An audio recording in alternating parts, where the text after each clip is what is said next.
So I watched Tak Lagi Jadi Nona Yang Salah, and I'm still low-key reeling from it. Like, I finished the last episode, sat there staring at the black screen, and the only thing running through my brain was, oh, so we're doing emotional reparations for past lives now. Okay, welcome back to Story Frame Recaps. By the way, if you love living through fictional pain, screaming at your screen because a character will not stop making self-destructive choices, and then overanalyzing all of it with someone who takes this way too seriously, you're in the right place. If you're new here, feel free to hit subscribe so you don't miss future breakdowns, but no pressure. Finish this video first, see if we vibe, and then decide. Alright, let's get into it, because this drama is not playing around from the first 5 minutes. Tak Lagi Jadi Nona Yang Salah basically asks, what if the man who ruined his life by choosing the wrong woman got a second chance and realized the real person he destroyed wasn't even himself, it was someone completely innocent he barely remembered? Our May-led, Su Lin Feng, is this polished heir to a massive family conglomerate, the kind of guy who in any other drama would be introduced flanked by bodyguards in a 3-piece suit with cold elevator door sound effects. But the show actually opens with him at his absolute lowest. Bleeding, alone, phone on the floor, his so-called loving wife looking down at him with that dead calm face villains use when they finally get everything they want. The first scene is honestly brutal in a quiet way.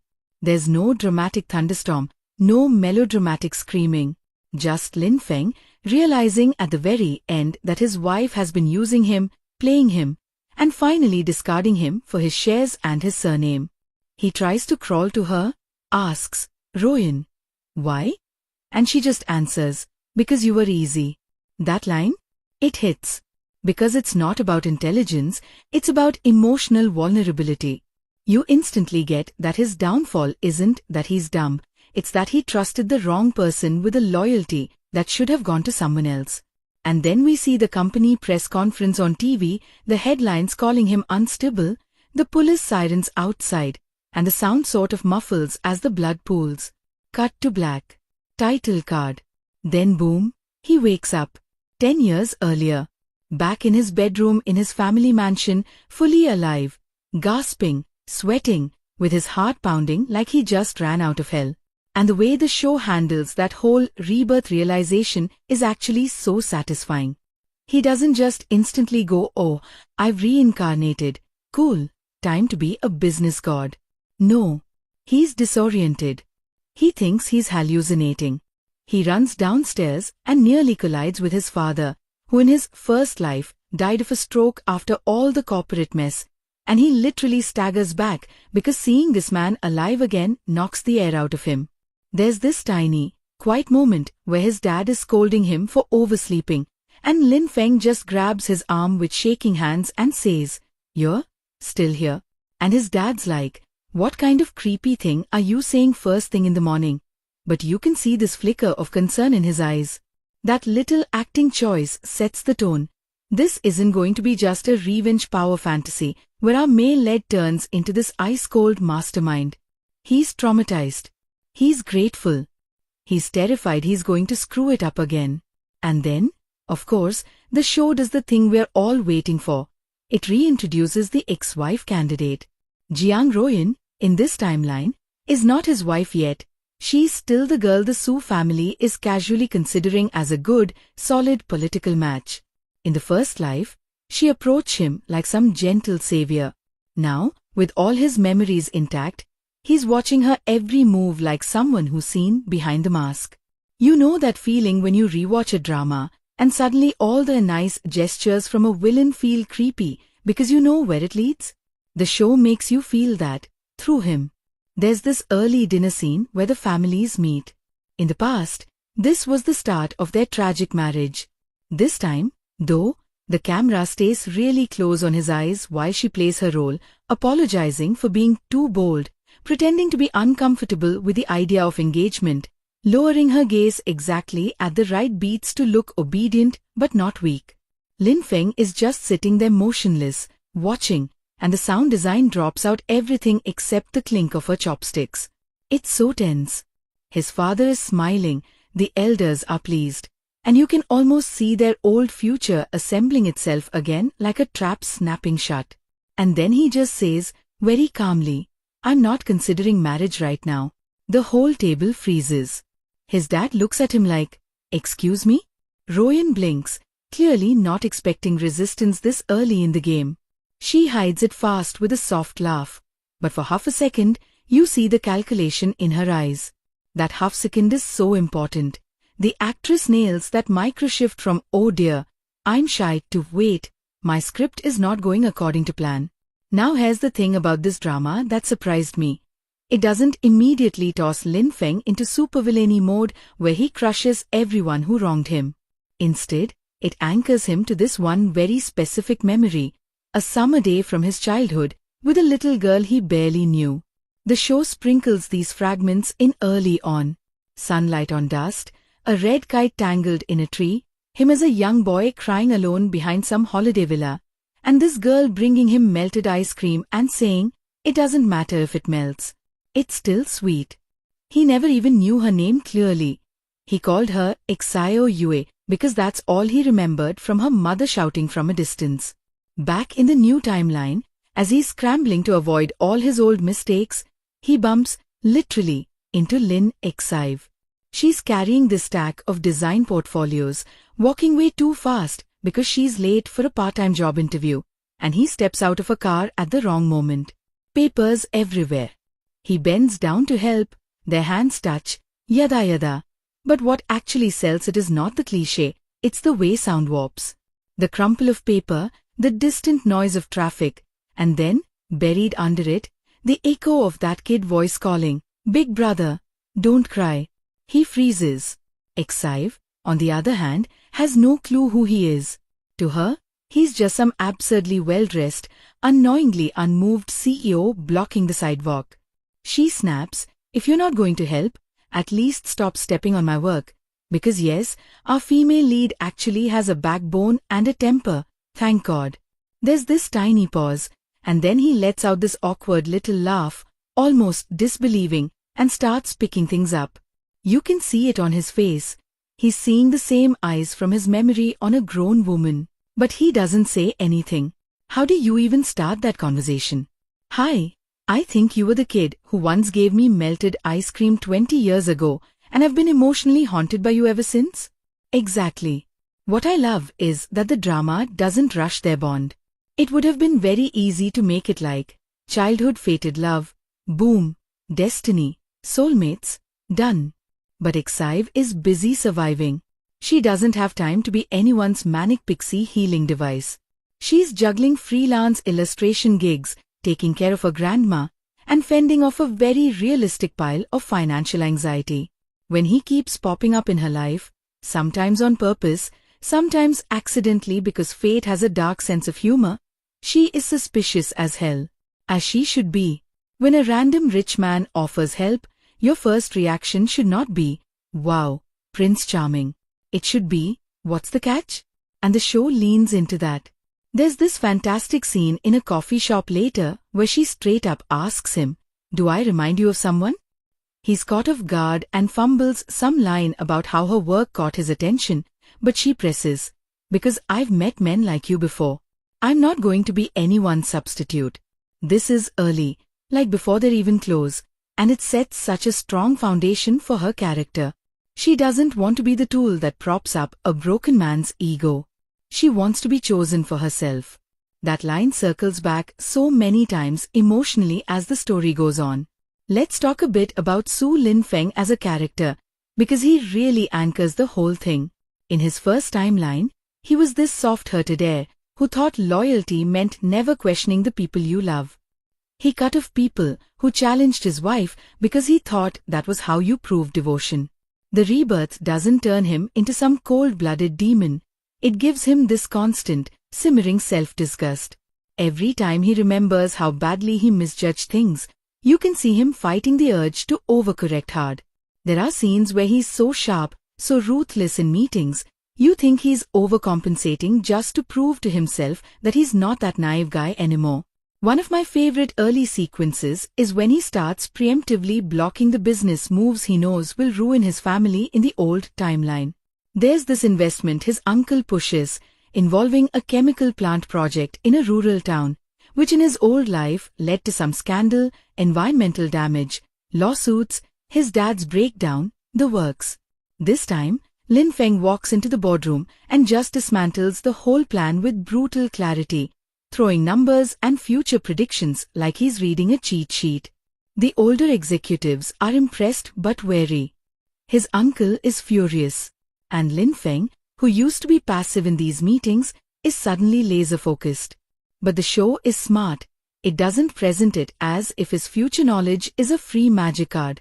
Every time he changes one thing, other things shift around it. The rival that bankrupted him in the previous timeline doesn't make the exact same move now that he's blocking them. They pivot, and he has to keep adapting. There's always the slight tension that maybe he'll still lose something important, just in a different way.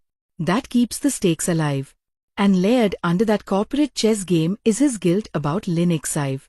The big punch in the gut reveal, which the drama slowly leads us toward, is that in his first life, he never actually met her as an adult, but his company did. That rural town with the chemical plant? That's where her family lived. He finds this out in the new timeline through a series of very painful discoveries. There's one late-night scene in his study where he's going through the old files, trying to see all the side effects the project had in the original run, and he finds an internal report about compensation claims.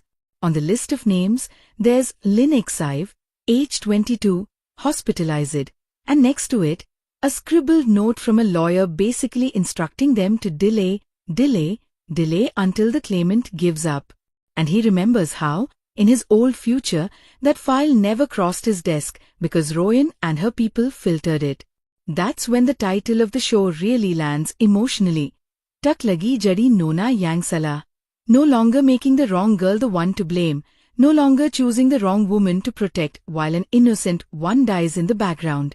He realizes that while he was busy defending his wife publicly from baseless rumors and screaming at the press, there was this young woman quietly fighting for basic justice, overlooked and destroyed by the machine that bore his family name. And he never even knew.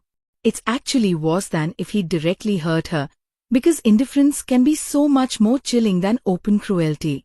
What makes his arc interesting is that he doesn't suddenly turn into this heroic savior for Xive just because he knows what happened.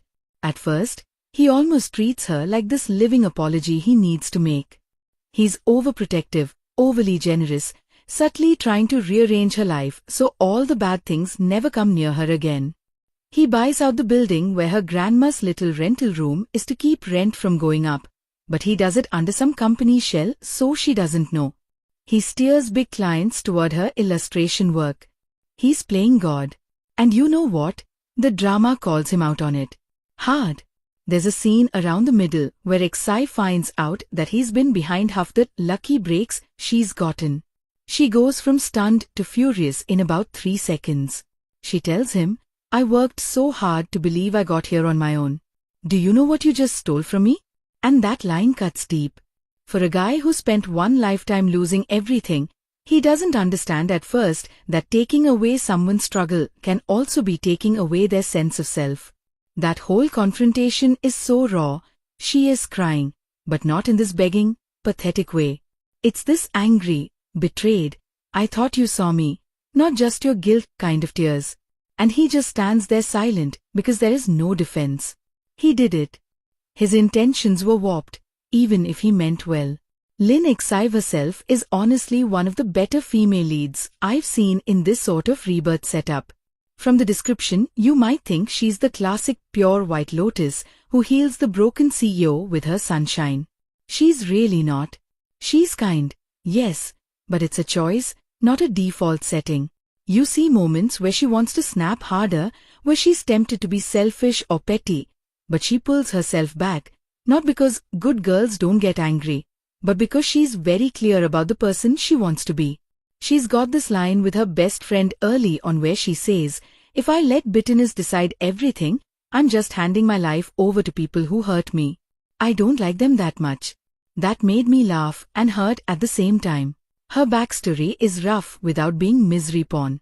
Her dad bailed early. Her mom worked herself sick, her grandma's the one constant. She's had people look down on her since school for being poor, for showing up to events in the same shoes 2 years in a row.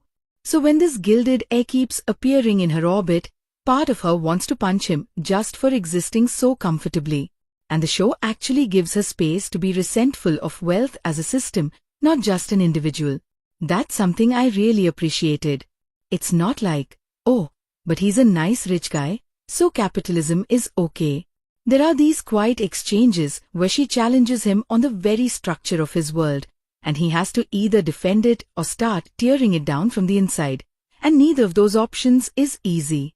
Now, since I'm raving about characters, I've got to talk about Jiang Royan, the ex-wife, the ticking bomb in this new timeline. She is such a fascinating kind of awful. In too many dramas, the scheming ex is just this shrill caricature who exists to be slapped in slow motion. Here, Royan is terrifyingly calm. She grew up poor, she watched doors close in her face, and somewhere along the way she decided that love is an investment and people are ladders. Does that excuse what she does? Absolutely not. But the show lets you see her logic from the inside. We get small glimpses of her past in episode-long flashbacks scattered across the middle of the series. Not to make us feel sorry for her, but to make her believable.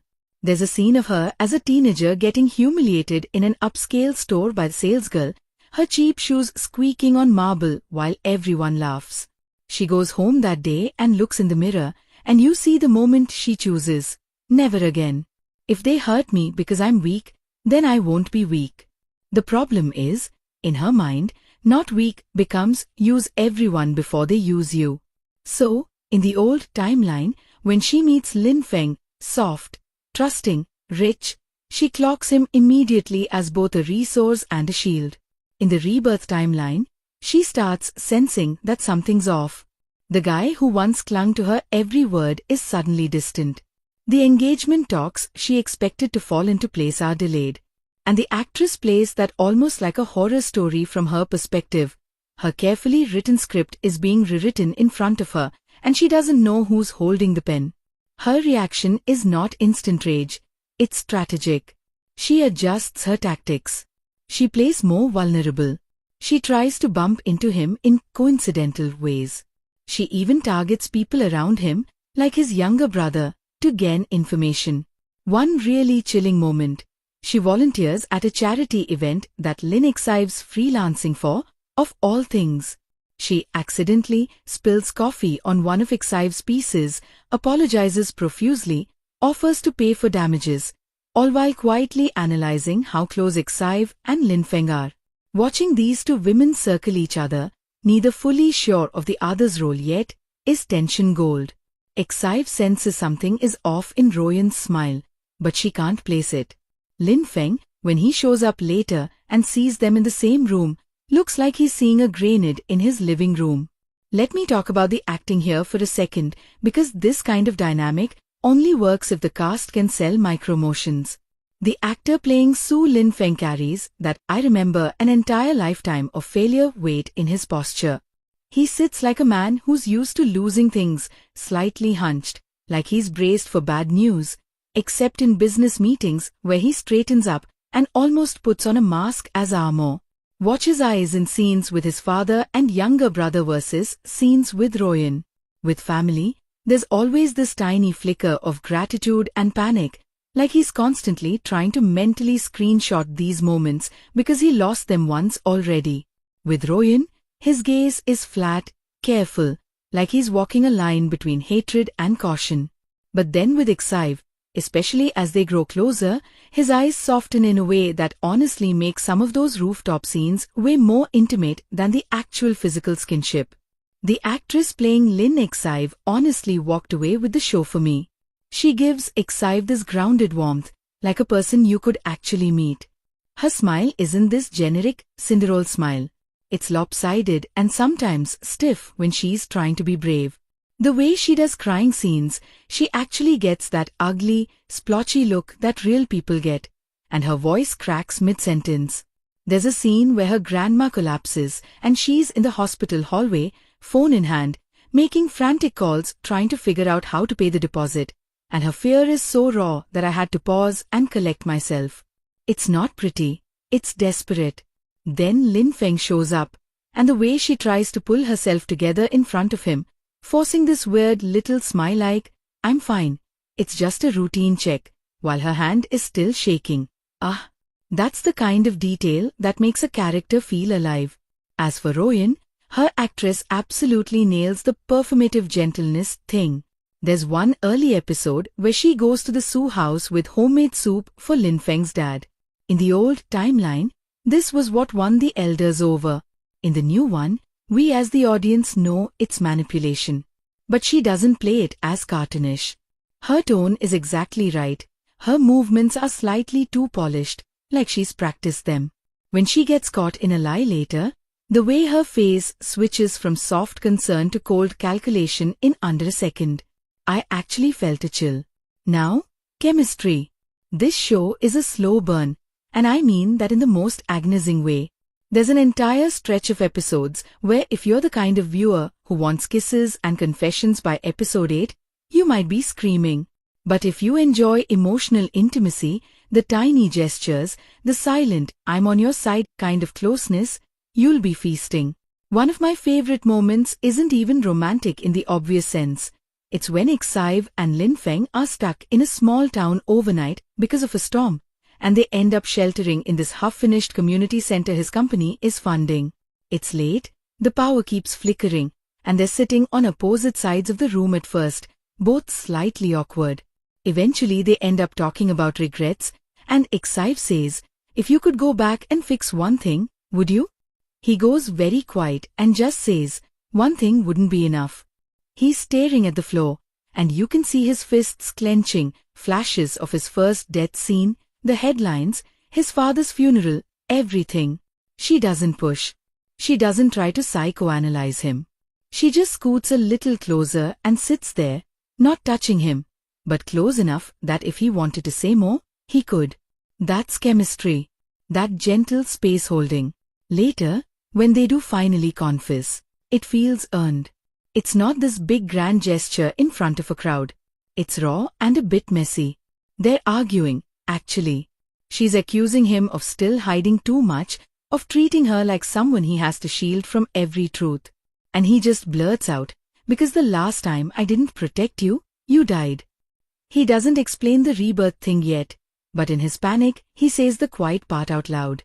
She of course has no idea what he means, but she can tell it's not just metaphorical. There's this silence, then she says very softly, "I'm right here. I'm not dead. I'm choosing you now. Can you choose me like this, not the version of me in your nightmares?" And honestly, that dialogue slapped harder than any ring proposal could. Let's get into the technical side for a bit, because this drama is very intentional visually. The cinematography uses color in a way that's actually quite clever without being, "Look, we have symbolism," obvious. His first life, in flashbacks, is shot in cooler tones, lots of glass, blue filters, harsh white lights in corporate spaces. Even the home scenes with Royan feel a bit sterile, all sleek marble and cold grays. In the second life, especially in early episodes, the palette is warmer but also more contrasted. Sunrises look almost too golden. The Su family home at breakfast has this cozy yellowish cast that screams this is what he's trying to protect this time. Meanwhile, whenever we're in scenes where Lin Feng is slipping into his old pattern of control or manipulation, the light gets sharper, shadows more defined. You may not consciously clock it, but emotionally you feel that shift. And don't even get me started on the way they frame Lin Ixive. When she's alone in her own spaces, her tiny room, her art desk, the bus, the camera often sits at her eye level, slightly handheld, so you feel like you're right there. There's a softness to those shots, with shallow depth of field focusing on little things like her pencils, her grandma's hands, the steam from instant noodles. When she steps into Lin Feng's world, the angels suddenly change. They shoot her from slightly below sometimes, emphasizing how tall the buildings are around her, how out of place she feels. It's not degrading, it's just visually emphasizing the power imbalance. As she gains more agency and confidence later, those angels level out. It's subtle, but it's there. The editing choices are also interesting. The show loves to do these match cuts between past and present that actually serve the story rather than just looking pretty. For example, there's a scene where Lin Feng signs a contract in the new timeline, except this time he's making sure it doesn't screw over a smaller partner. As his pen hits the paper, we cut to his past life signing something else, the very contract that handed absolute power to Royan. The two signatures overlap on screen for a second before we drop back into the present. It visually reinforces that he's not just making random business moves, he's trying to rewrite his own history, line by line. Also, the sound design in this drama is way better than it needed to be for a romance revenge story. They use silence like a weapon. In those heavy emotional confrontations, the background score falls away completely, leaving you with just breathing, maybe a clock ticking, maybe some distant traffic. There's a moment where Lin Feng is sitting alone in the old villa where he met Exive as a child, realizing fully who she is and what happened to her in his first life. No music. You just hear the wind creaking through broken window frames, a dog barking somewhere far off, and his own slightly ragged breathing. It makes the guilt settle into your bones instead of just sailing past you.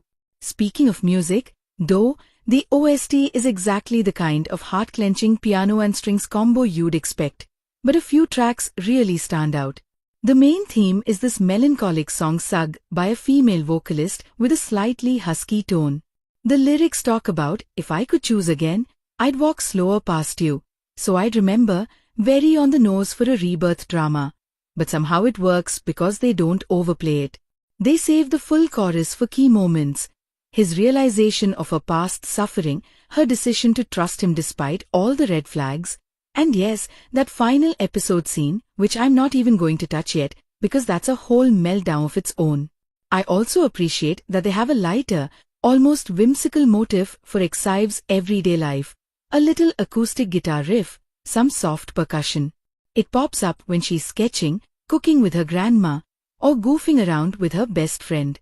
Then, in later episodes, when those worlds collide and Lin Feng enters her space more permanently, you start hearing that motif mix subtly under scenes where he's present in her home.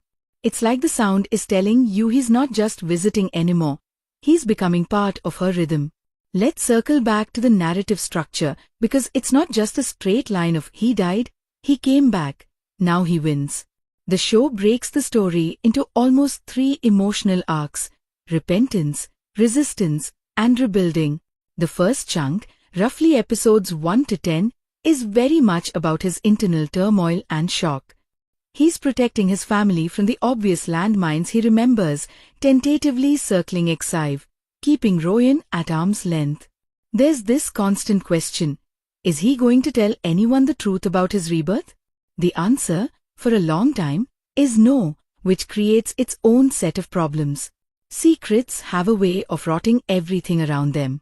The middle arc, say episodes 11 to 22, is where things get messy, in a good way. His relationships start cracking under the strain of half-truths. His father notices the sudden drastic changes in his corporate strategy and starts suspecting ulterior motives. His younger brother, Su Minghao, who, by the way, is such an unexpectedly great character. This goofy younger brother, who in the first life went totally off the rails, starts to feel overshadowed all over again and picks some very bad friends. Exive, meanwhile, is struggling with her own pride versus practical survival. Does she accept help from this man who clearly cares, or does she push him away to stay independent? And Jiang Royan steps up her game, recruiting outside allies, leaking half-truth stories to the press, setting up scenarios that echo the first timeline, but with slightly different players.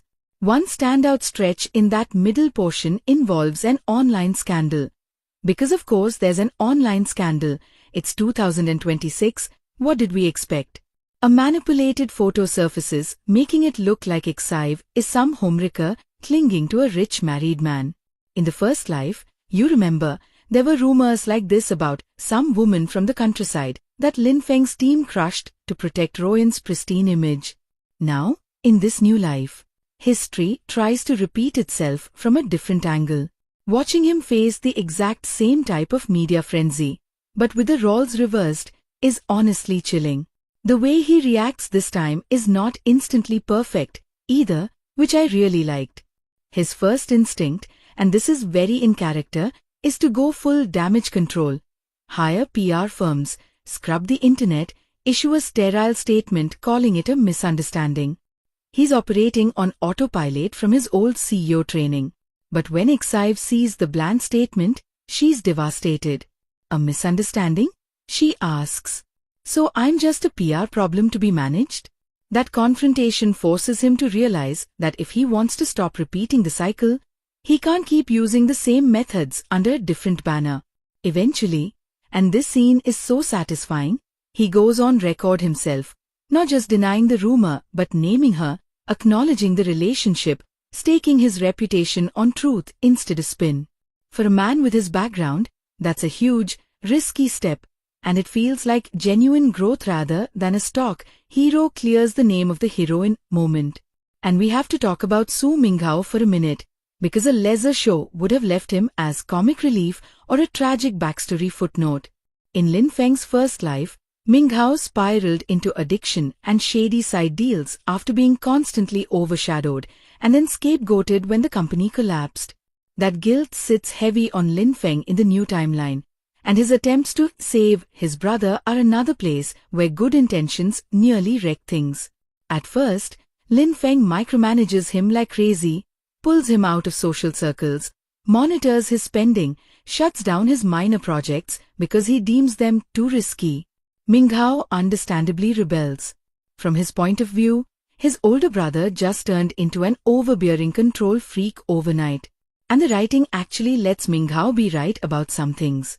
There's a fantastic blow-up where he screams, "You say you want to protect me, but you don't even respect me. I'd rather fall on my face than be your shadow." And honestly, fair. That's the moment Lin Feng realizes he's not the only one who needs a second chance. Other people deserve the space to make mistakes too. Later, instead of interfering, he offers mentorship, transparency, and, key thing, he apologizes specifically, not just "sorry I upset you," but "I'm sorry I didn't see you as your own person." That line stuck with me. Stylistically, the directing in those family scenes is so grounded. No slow-motion slap theatrics, thank God. Fights happen in cramped hallways, over dinner tables, in offices with fluorescent lighting. That choice makes the echo to real families stronger. Because most of us don't have our big emotional confrontations standing in the rain outside a mansion, we have them over cold food and half-finished sentences. On the topic of visual choices again, there's a repeated motif of doors in this drama. I know that sounds like film student overthinking, but it's really there. We constantly see characters framed in doorways, eavesdropping behind slightly open doors, closing doors on each other. There's this early shot of young Lin Feng holding a door half open while his dad swears at someone on the phone, telling him to go back to bed. In the first life, he walked away. In the second, there's a parallel scene, but he steps through the doorway instead, offers to help, joins the conversation. Visually, it mirrors his choice to engage instead of withdrawing. And don't even get me started on the late series scene where Exive literally locks a door between herself and Lin Feng after a particularly heavy lie comes out, only for him to sit down outside and talk to her through it instead of trying to break in. That kind of staging says so much without any overblown dialogue. The dialogue itself is surprisingly sharp most of the time.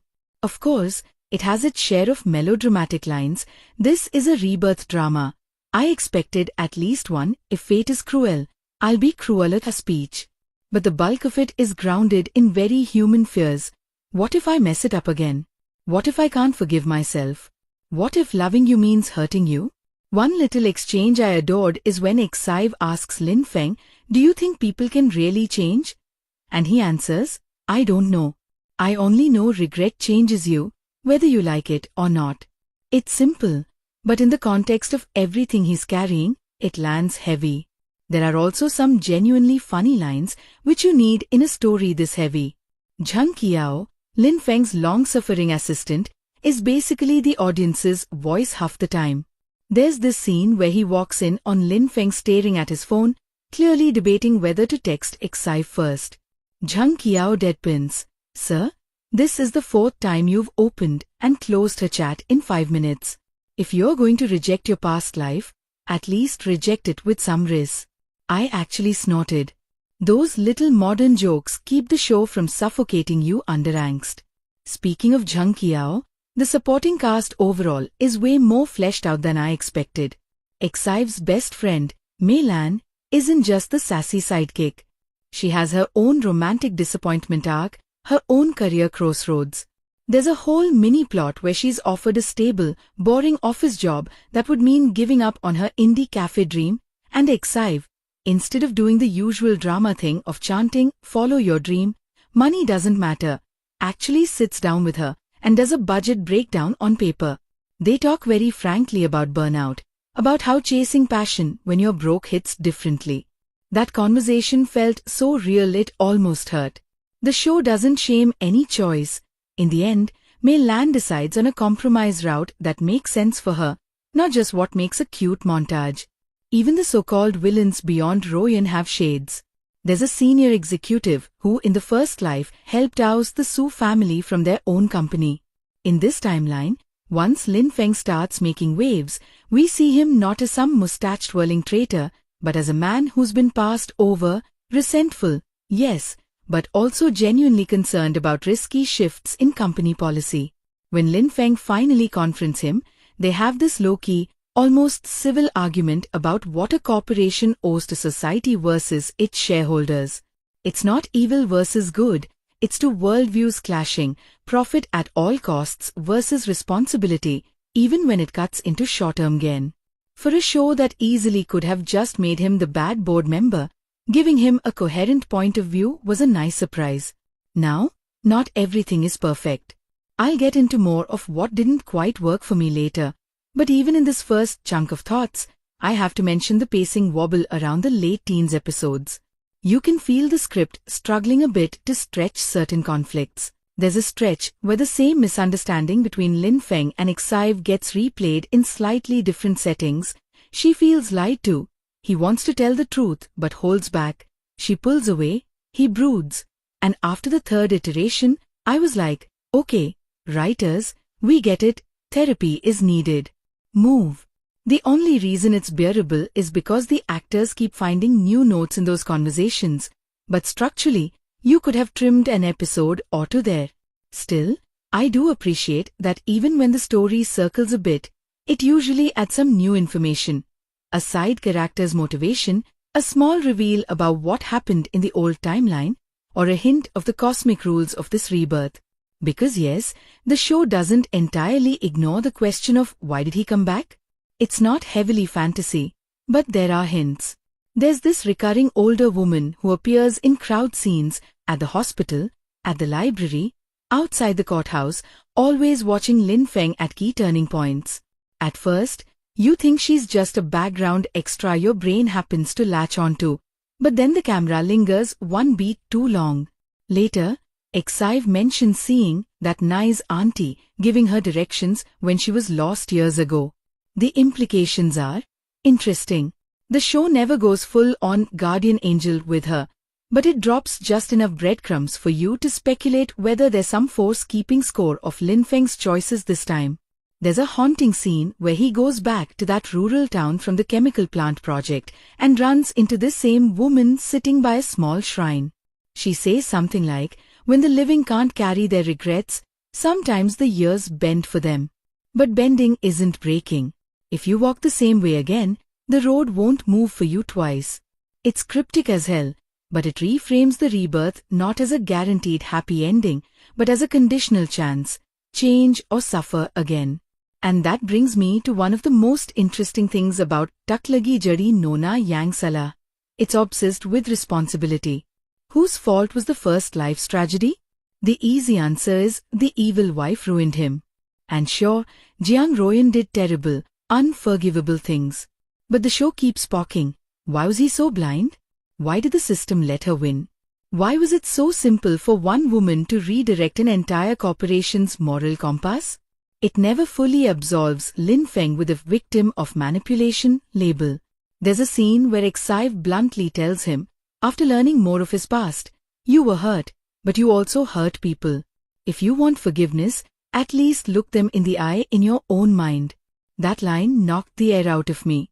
The social commentary sneaks in mostly through these personal confrontations rather than heavy monologues.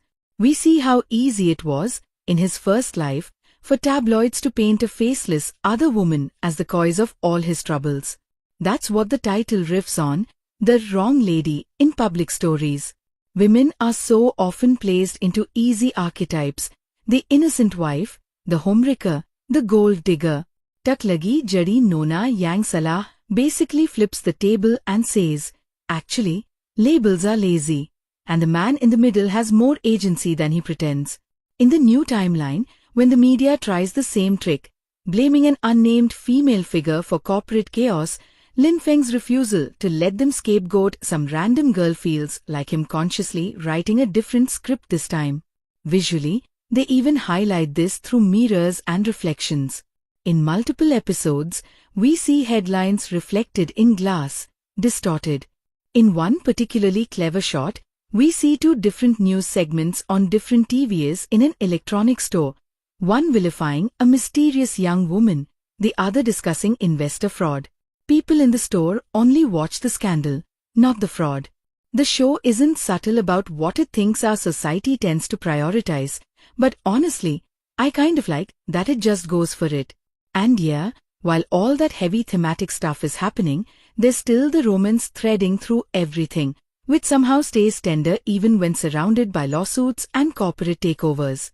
One of the gentlest recurring bits is their little ritual with coffee.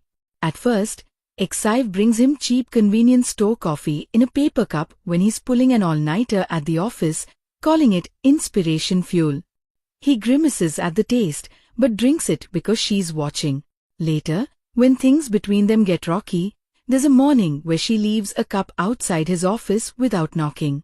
He sees it, watches through the glass as she walks away, and there's this hesitant look like he wants to chase her but can't. Much later still, after he finally comes clean about everything, he appears at her place with a thermos of coffee he brewed himself, saying, "I can't go back and drink what you gave me the first time properly, but I can at least make this for you now." It's such a simple callback, but I swear it hit harder than some of the big declarations. Costume design plays a quieter but important role here as well. Lin Feng's wardrobe shifts slowly over the episodes, and not just in the obvious, he stops wearing pure black all the time way. In the very beginning, post-rebirth, his suits are razor sharp, dark, very controlled, 3Ps, perfect tie knots, almost like he's armoring himself. As he starts letting people in again, you see him in softer fabrics, occasionally ditching the tie, even wearing this light sweater in one home scene that made me do a double take because he actually looked like a human being instead of a corporate statue. Exive's clothes move subtly in the opposite direction, from mismatched, obviously budget-constrained outfits to more cohesive looks as her career stabilizes. She never suddenly turns into some haute couture queen, thank God. But there's a visible growth in how much space she allows herself to take up.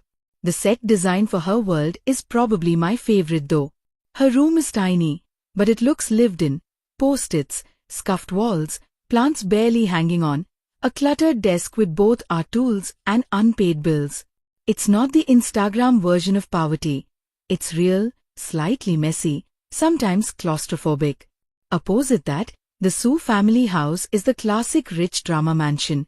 But they sneak in enough quirks, a slightly dated painting his dad refuses to take down, worn spots on the stair rail where people actually touch it, to keep it from feeling like a showroom. We also get a good look at the cold corporate world through location choices. Glass-walled boardrooms, fancy restaurants where alliances and betrayals happen over wine, hospital VIP suites that feel more like hotels. There's a conscious contrast between spaces where power is executed and spaces where emotion is allowed to breathe. For example, Some of the most honest conversations happen on rooftops, in stairwells, at roadside food stalls, places with bad lighting and noise, where no one's performing for anyone. And you know what? I have to give the director credit for resisting certain typical shots. You know the one, heroine crying in the rain, camera spinning around her, male lead appearing with an umbrella in slow motion? We don't get that here. There is rain, obviously, because drama law requires at least one rain scene. But when it comes, they use it for this really grounded beat. Exive waiting alone at a bus stop, soaked because her cheap umbrella broke, on a day where everything has already gone wrong. Lin Feng pulls up, sees her, offers a ride. She hesitates, eventually gets in. There's no swelling music, no witty banter. They just sit there, wet and exhausted, listening to the vipers. That quiet shared misery feels way more intimate than any orchestrated umbrella hero shot. I'm realizing I've talked for this long and haven't even touched the specifics of the ending or some of the bigger twists that hit later, especially around the courtroom arc and the final confrontation with Royan and the board. Those need their own deep dive because the way the show resolves the question of how much is enough payback is complicated in a way I wasn't fully expecting from how it started. So let me pause here on the breakdown of vibes, characters, and craft. And next I want to pull apart those final episodes, the choices they made with Royan's fate, how far they pushed the legal realism, and most importantly, whether the payoff for all of Lin Feng's second chance choices actually feels emotionally earned or just morally tidy. Alright, so let's talk about that whole third act pivot, because this is where Tak Lagi Jadi Nona Yang Salah stops being just CEO, gets a redo, and picks the sweet girl instead, and turns into, okay, but what are you actually going to do about the bodies your empire is standing on? The trigger, funnily enough, is not Royan directly. It's that damn chemical plant project again, the ghost of his first life that refuses to stay buried. Remember how in this timeline he blocked the exact same investment early on? He thinks he's sidestepped it. He's so sure he's untangled that knot. And then, in episode 20-something, a new segment comes on in the background while he's cooking with Exive in her tiny kitchen, this cheerful little domestic scene. And on the TV behind them, there's footage of a protest in that same rural town. Different company logo on the banners this time, different executives, but the factory? It's the same permit he originally turned down. Another corporation just swooped in and took it. He doesn't even notice at first. Exive, who is half listening while chopping vegetables, recognizes the town's name and freezes. The camera does the slow push-in on her face as the reporter mentions water contamination and sick residents. She walks over, turns up the volume, and the sound in the scene just drains. We get flashes of her memory, her grandma boiling cloudy water, her mother coughing in a hospital bed. Lin Feng is still stirring a pan behind her, completely unaware that his fix in this life just rerouted the disaster instead of preventing it. I actually wanted to throw something at the screen at that point, because that is exactly how systemic problems behave in real life. One rich guy having a conscience doesn't magically heal an entire industry. This is where the show does something really smart with his rebirth concept.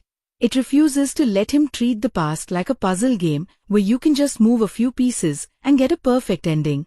The universe is like, oh, you stopped your family from doing it? Cool. Someone else was waiting in line. It forces him to widen his idea of responsibility beyond his immediate circle. He has this huge argument with his father about it.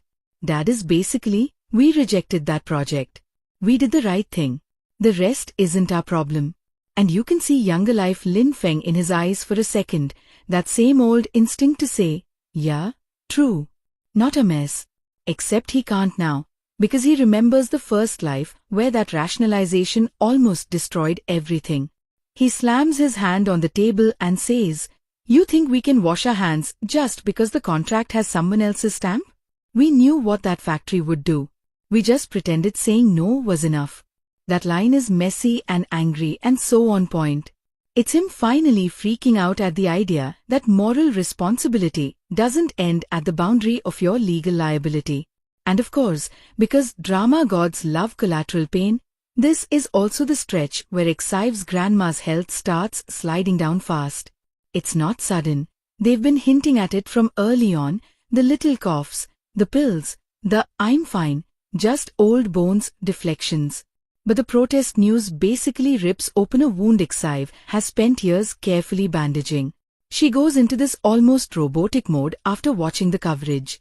She starts filing through old documents, digging up hospital records from her hometown. And that's when she stumbles on something we've been waiting for her to see: the original compensation claim paperwork with the Sioux Group's logo stamped on top. Even though in this timeline that claim technically never went through because the project shifted companies, the ghost of his first life lands in her lap on paper. The way the show stages her discovery is so simple but cruel. She's alone, sitting on the floor of her room, because there's no table space, papers everywhere. She sees the Sioux logo, frowns, flips to the note about delaying claims until publicity dies down, and spots the signature of an old executive who now smiles at her in boardroom meetings as Lin Feng's friend. Her face doesn't even crumple at first. She just goes very, very still. Then she flips the next page and sees her own teenage signature, shaky in blue ink, next to her mother's. That's when the breath leaves her. What kills me is that, technically, this is a relic from the timeline that is no longer canon in this life. But emotionally, it doesn't matter.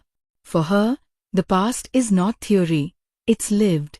And the show doesn't try to over-explain how this document exists now, it kind of lets the bendy time logic blur there. Maybe that claim file is one of those pieces of fate that clung to the edges when the years twisted. They never directly say it, and I kind of like that they don't. It adds this airy sense that consequences don't fully vanish just because someone gets a do-over. When she confronts Lin Feng with it, that scene wrecked me. She doesn't storm into his office dramatically. She waits until he comes over one evening with that thermos of coffee I mentioned before. She opens the door, hands him the folder without a word, and steps back. He flips through, recognizes the form instantly, and you can literally see all the color drain from his face. Not because he's guilty in this specific reality, but because this is his hell printed out. He tries to explain, badly, at first. He goes into technicalities. Different timeline, different decisions, he never approved it this time. And she just cuts him off. Stop talking about this time and last time like they're games. Someone signed this with your family's name. My mother died while that file gathered dust. I don't care what year it was when it happened. The actress delivers that with this quiet, terrifying steadiness that honestly hits harder than a screaming fit would have. She's not even looking at him half the time. She's looking at that logo. This is also the moment he realizes he can't keep the rebirth secret if he wants her to truly understand him. The whole house of cards is collapsing. You see him open his mouth, close it, turn away, press his hand to his face like he's trying not to scream. And then he just says, very small, I remember you dying. That's how he starts. No dramatic, I was reborn 10 years ago, speech. Just that one sentence. The confession scene is long, and thank God they let it breathe. They don't do some gimmicky flash montage of his first life. We've already been getting those in pieces. He talks.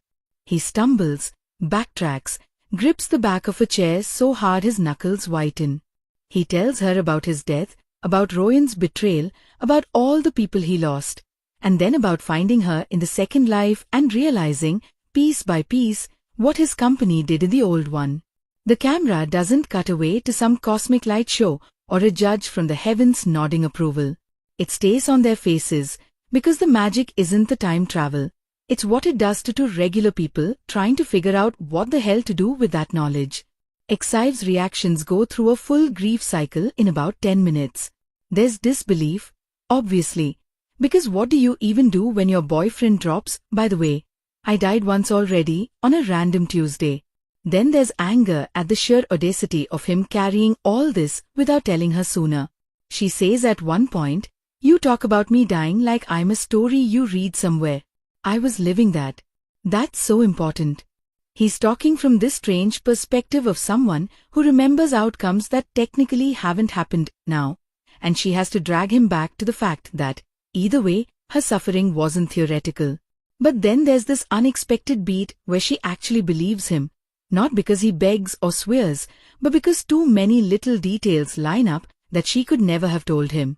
He describes the layout of her childhood house, down to the crack in the window, talks about the smell of the river near the plant, mentions a specific nurse who took care of her mom. The show resists the urge to make it some fated soulmate memory thing and instead roots it in his guilt. He read those case files obsessively in the first life after it was too late, trying to understand the human cost. When she realizes that, you can see something in her shift. Her image of him expands from rich meddling in my life to man drowning in more regret than I knew existed. Does that mean she forgives him instantly? Absolutely not. And that's where I really respect the writing. She doesn't fling herself into his arms sobbing, "You suffered so much, let me heal you," which would have destroyed the whole premise. She tells him, eyes full of tears, "I don't know what to do with this. I'm angry and I'm sad and I'm sorry for you, against my will. I need time." Then she does the one thing he's most afraid of. She asks him to leave. The next few episodes, they actually spend a decent chunk of time apart.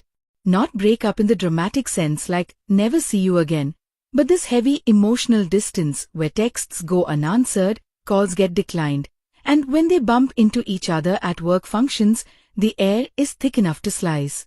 And this is not just angst for angst's sake. It gives both of them space to decide who they want to be now that all the cards are on the table. On his side, this is where the legal arc kicks into high gear. Because after that confrontation, just being a better boyfriend isn't enough. The old claim form sitting on her table is physical proof that his company once played dirty with people like her. Even if technically different lifetime, a version of that corporation still exists in the public record.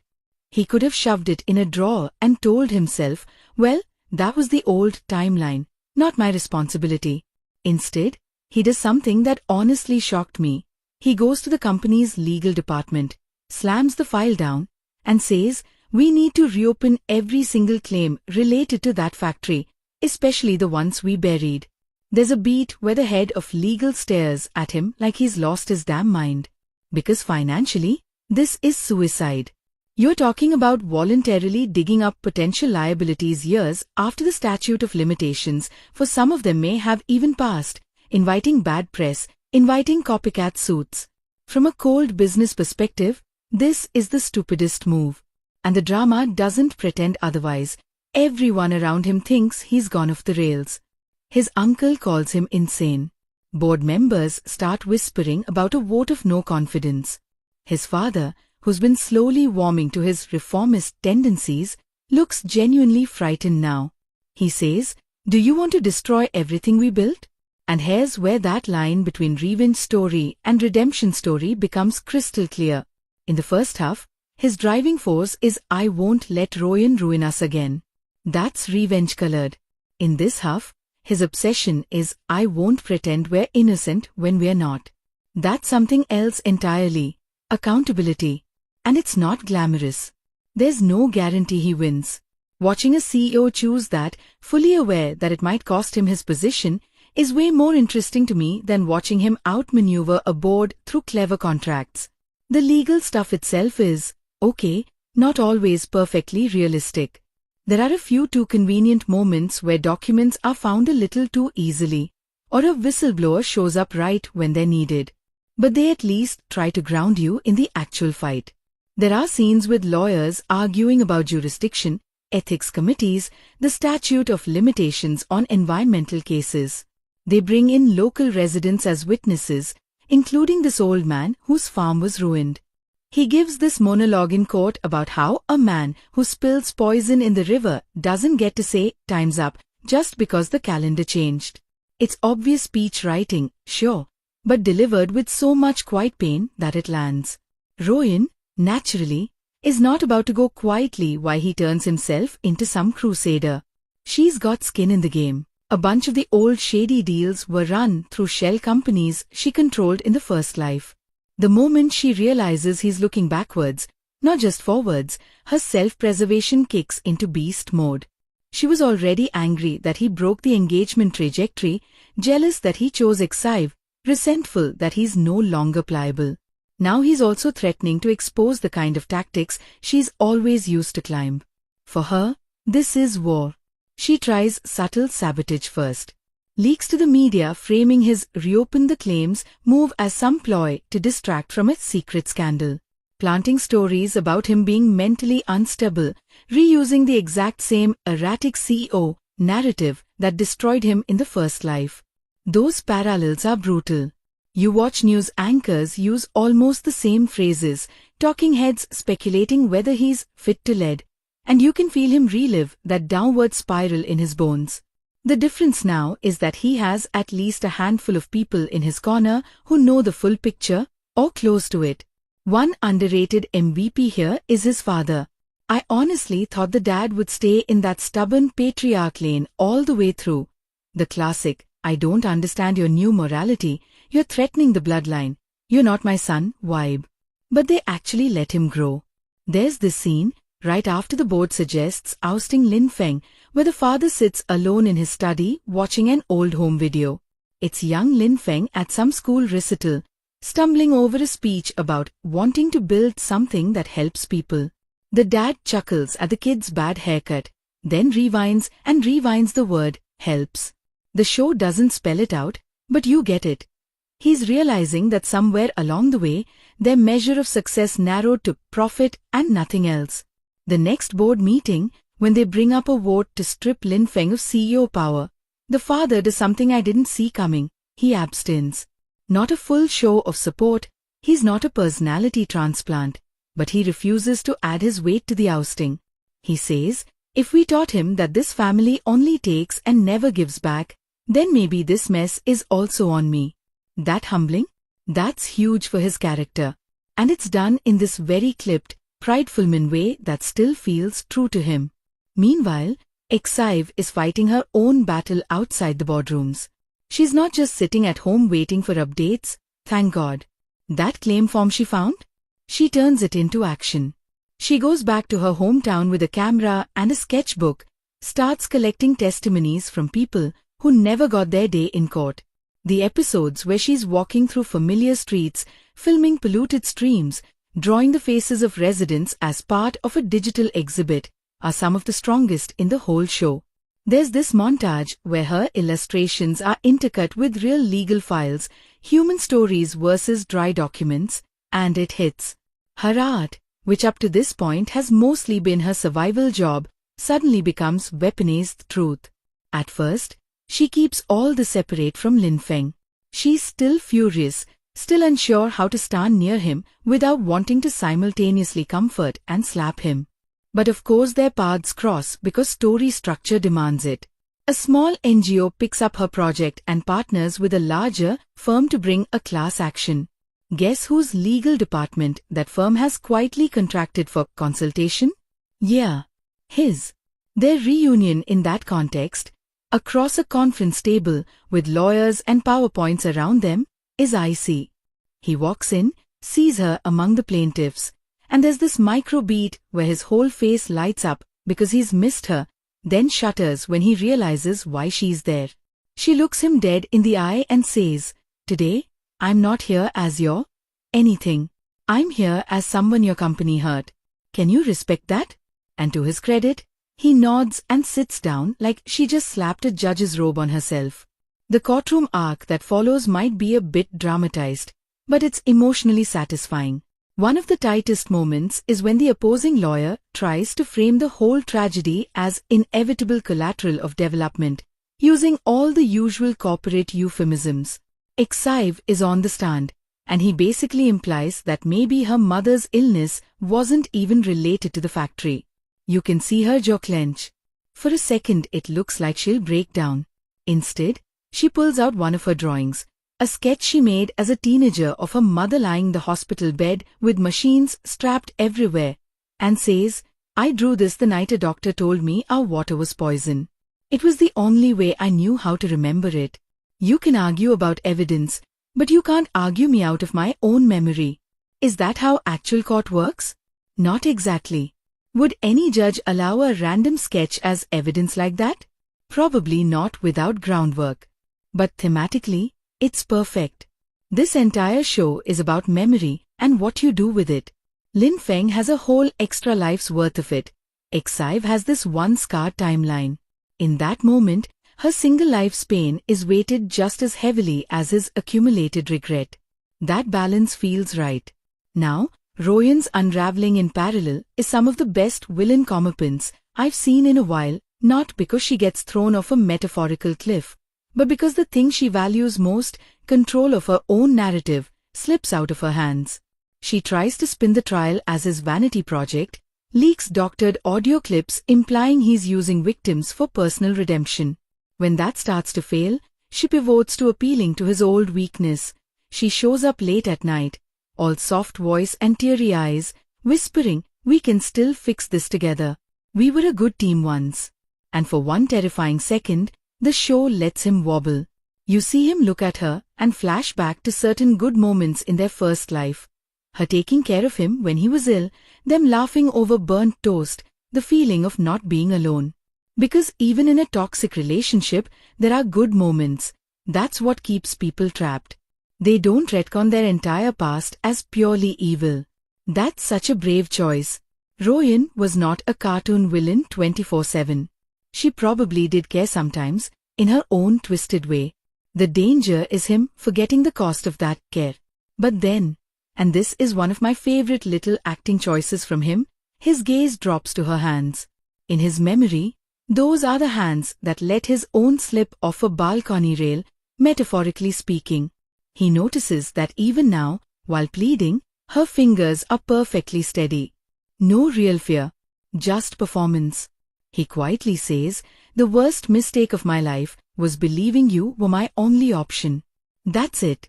No screaming, just a door closing, emotionally and literally, as he walks away and leaves her in the corridor. Her final fall is not a single dramatic arrest scene but death by 1,000 exposures. The court case drags out documents that tie her shell company to backdoor payments. A junior accountant, she bullied, flips and testifies. Her carefully curated public image as charitable socialite starts to crack as old coworkers leak stories of how she treated them. The line that really nails her, though, comes from Exive, not Lin Feng. After everything comes out, they cross paths one last time in a bathroom at a hotel, of all places, which is such a beautifully unglamorous meeting point. Royan looks wrecked but still defiant. She throws this jab like, "Enjoy your victory. You stole what was supposed to be mine." And Exive, tired beyond measure, replies, "I didn't steal him. You just never owned him the way you thought you did. That's your tragedy." It's not delivered with gloating. It's almost pitying. For a second, you glimpse what Royan could have been if she'd chosen to see people as, well, people, not assets. Do they send Royan to jail? Yes, but not in this morally explosive, rot in prison sense. The show doesn't linger gleefully on her being led away. There's a short news clip, some legal jargon about fraud and obstruction. The more poignant image is her sitting alone in an interrogation room, perfectly lit, no makeup, staring down at her reflection in the metallic table. No one screams at her there. No one throws water. She just has to sit with herself. That feels more in line with the show's obsession with inner reckoning. Okay, back to our central couple. Because by now you're probably wondering, so do they actually patch things up? Or is this all just moral philosophy and no kissing? They do. But it's not tied to winning the lawsuit or taking down Royan. Their reconciliation happens in a quieter interlude, which I love, because it separates their personal healing from the public battle. It's after a hearing where testimony went especially badly for the victims, a procedural delay, some technical objection that sets things back months. Everyone's exhausted. Exive stays behind in the empty courtroom, sitting in the back row, staring at the judge's bench like it's a mountain. Lin Feng comes in, having waited outside the door, clearly unsure if he's allowed to approach. He sits a few rows behind her at first, giving her literal space. That staging is so intentional. After a long silence, he says, I spent one whole life running away from responsibility and another trying to pay debt like a bill. Neither way brought anyone back. He's not asking for anything, not even forgiveness. He's just reflecting aloud. Then he adds, I don't know how to live a third way yet, but I want to try. If that's not with you, I'll still try. That last sentence is the key. This is the first time he tells her his determination to do better isn't contingent on getting the girl, and that's precisely why she finally starts to believe him. You see her shoulders loosen just a bit. She turns around, eyes red, and says, You idiot. There is no third life. It sounds harsh, but there's this tiny crack of fondness in her voice. She moves up a row, so they're now sitting side by side, but still not touching. For this drama, that little movement is basically a full embrace. Later, much later, when they do share an actual, fully conscious, no misunderstanding kiss, it's not after a heroic speech or a victory parade. It's at her grandma's memorial. I know that sounds insane, but hear me out. Yes, they kill the grandma. Of course they do.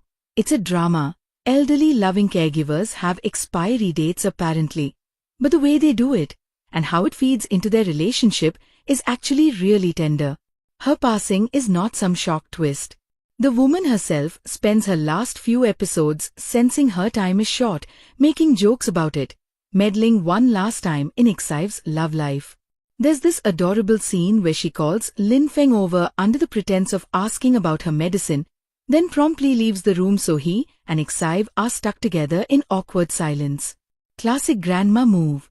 But in private, she also tells Xive, don't spend your whole life being strong for my sake. I'm leaving so you can be soft sometimes too. That line killed me.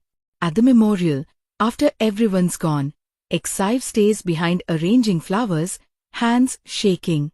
Lin Feng comes in, quietly lights an incense stick, bows. No grand speech, just shared grief.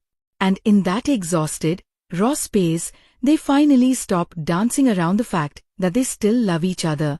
She says something like, if you spend your whole life punishing yourself, my grandma will come haunt you. She liked you too much for that. She's crying as she says it, half laughing. He reaches out, slowly, giving her every chance to pull back. She doesn't.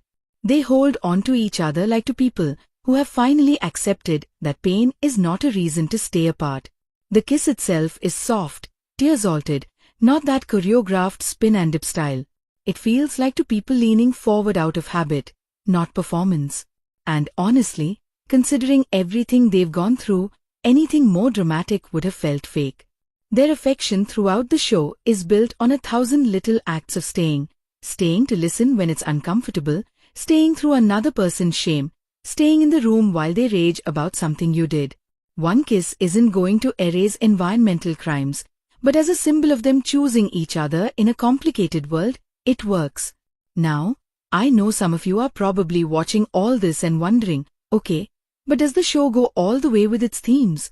Or does it chicken out at the very end and wrap everything up in a neat little bow?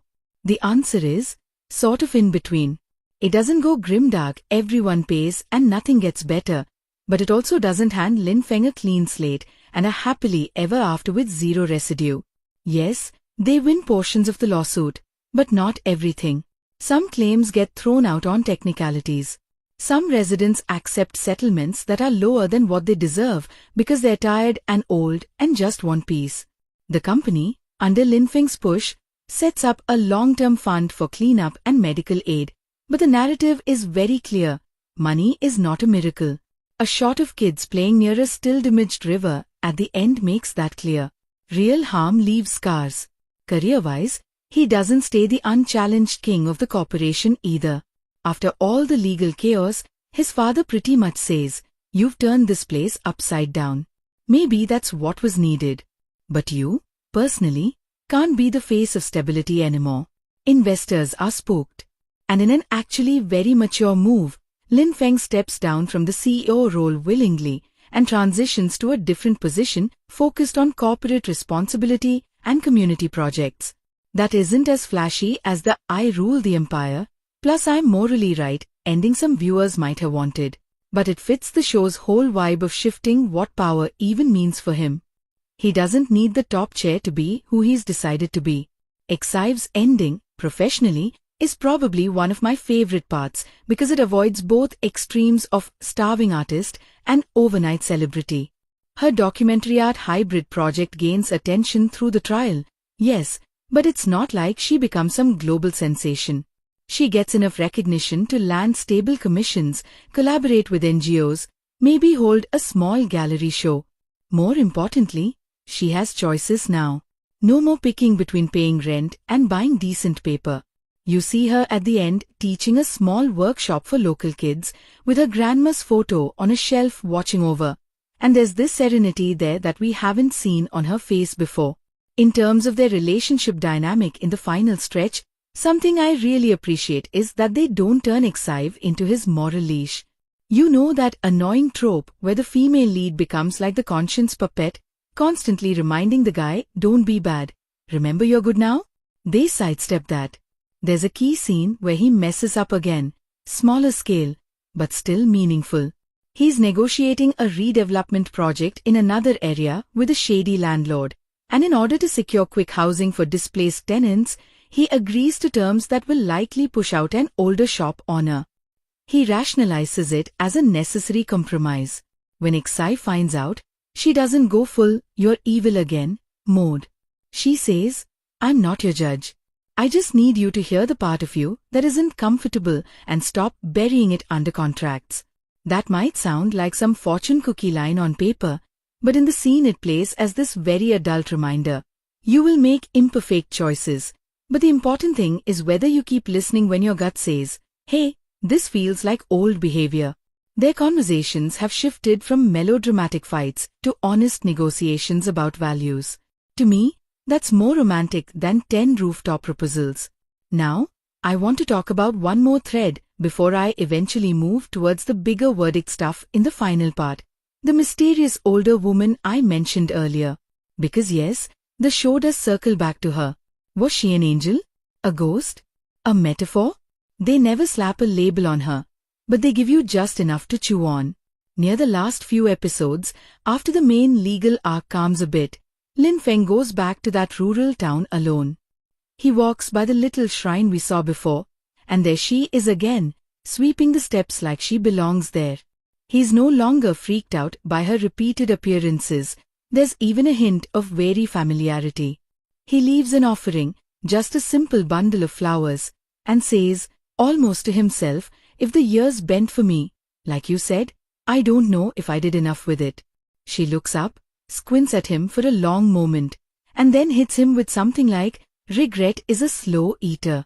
If it's still biting you, it means you're still alive enough to feed it. That's not a curse. Is that a totally cryptic line? Absolutely. Did I rewind it 3 times? Also yes. He laughs this tired little laugh and asks the question we've all been wanting him to ask. Was it you? Did you send me back? She tilts her head. This is where a lesser show would go into a flashback of her as some cosmic judge. But here, she just says, who else would give you more time but the people you owed it to? Then she walks away. You can interpret that a lot of ways. Maybe she's the embodiment of the town, or of forgotten victims. Maybe she's literally no one magical, and he's reading meaning into a random kind stranger. The show doesn't confirm anything. I kind of love that. Keeping that slightly supernatural edge unpinned lets the story stay more about human choices and less about a fantasy rulebook. It also threads nicely into the visual of Exive later going to that same shrine at the very end, leaving her own flowers, as if she's acknowledging the weirdness and the weight of everything that's happened without needing a diagram. From a craftsmanship point of view, those scenes with the older woman are shot in this very earthy, grounded way. No halo lighting, no weird filters. She's wearing plain clothes, her broom is old and frayed, the shrine is modest. The sound here is heavy on crickets, wind, distant dogs, that sort of thing. It feels like the show saying, if there are miracles, they look like this, ordinary, almost unnoticeable, happening in the margins. Alright, I've been mostly praising or at least admiring specific choices, so let me poke at some of the things that didn't quite land for me in this back half, because it's not flawless and I don't want to sound like I've joined its fan club without a membership exam. First off, the corporate realism, like I hinted, gets wobbly. There are scenes where billion-level deals are signed in what looks like a co-working space conference room with the signatures and a handshake, and I'm sitting there going, where are the 20 other lawyers? Where are the regulators? I know, drama time is short. You can't show every due diligence meeting. But sometimes the shortcuts are so blatant they pull you out. There's a particular bit where overnight, because of one news story, stock prices plummet, the board calls an emergency vote, and one speech completely changes everyone's mind. I'm sorry, no. Investors in reality have the attention span of gnats and the memory of elephants, not the other way around. The legal stuff too, while emotionally satisfying, sometimes dips into law and order, drama edition. A witness bursts into the courtroom right at the perfect moment with a piece of evidence that somehow no one else uncovered. The judge delivers these eloquent, almost poetic lines when issuing orders that made me cackle a little, because most judges I've seen barely string 3 adjectives together in a ruling.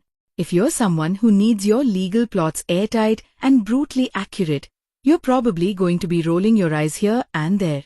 For me, the emotional truth was strong enough that I forgave most of it. But yeah, it's not documentary level. Second, there's this small side plot with Mei-lan, ex-Ive's best friend, and a potential love interest in the latter half that felt tacked on. They bring in this journalist who's covering the lawsuit. He and Mei-lan bicker a bit, share a couple of late-night editing sessions. There's clearly something sparking, and then it kind of fizzles with a vague hint of maybe someday. On one hand, I like that not every relationship is forced to fully bloom on screen. On the other, the amount of screen time they gave him in the back half made me feel like they started writing a proper romance and then cut it in post. Some of those minutes could have been spent fleshing out other emotionally rich threads instead of him making cheesy, only print truth comments. Third, and this might be controversial, I think they slightly chickened out with Royan at the absolute end.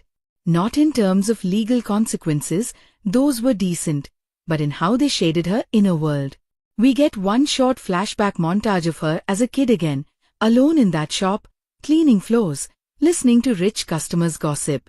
Then we snap back to her in prison uniforms, sitting on her bunk, staring blankly. And that's it. I wanted one real scene of her actually wrestling with herself, not just visually mirroring the poor child to jailed woman arc. To be fair, the show's focus is not on rehabilitating her, and maybe giving her an extended introspective scene would have pulled sympathy in a direction they didn't want.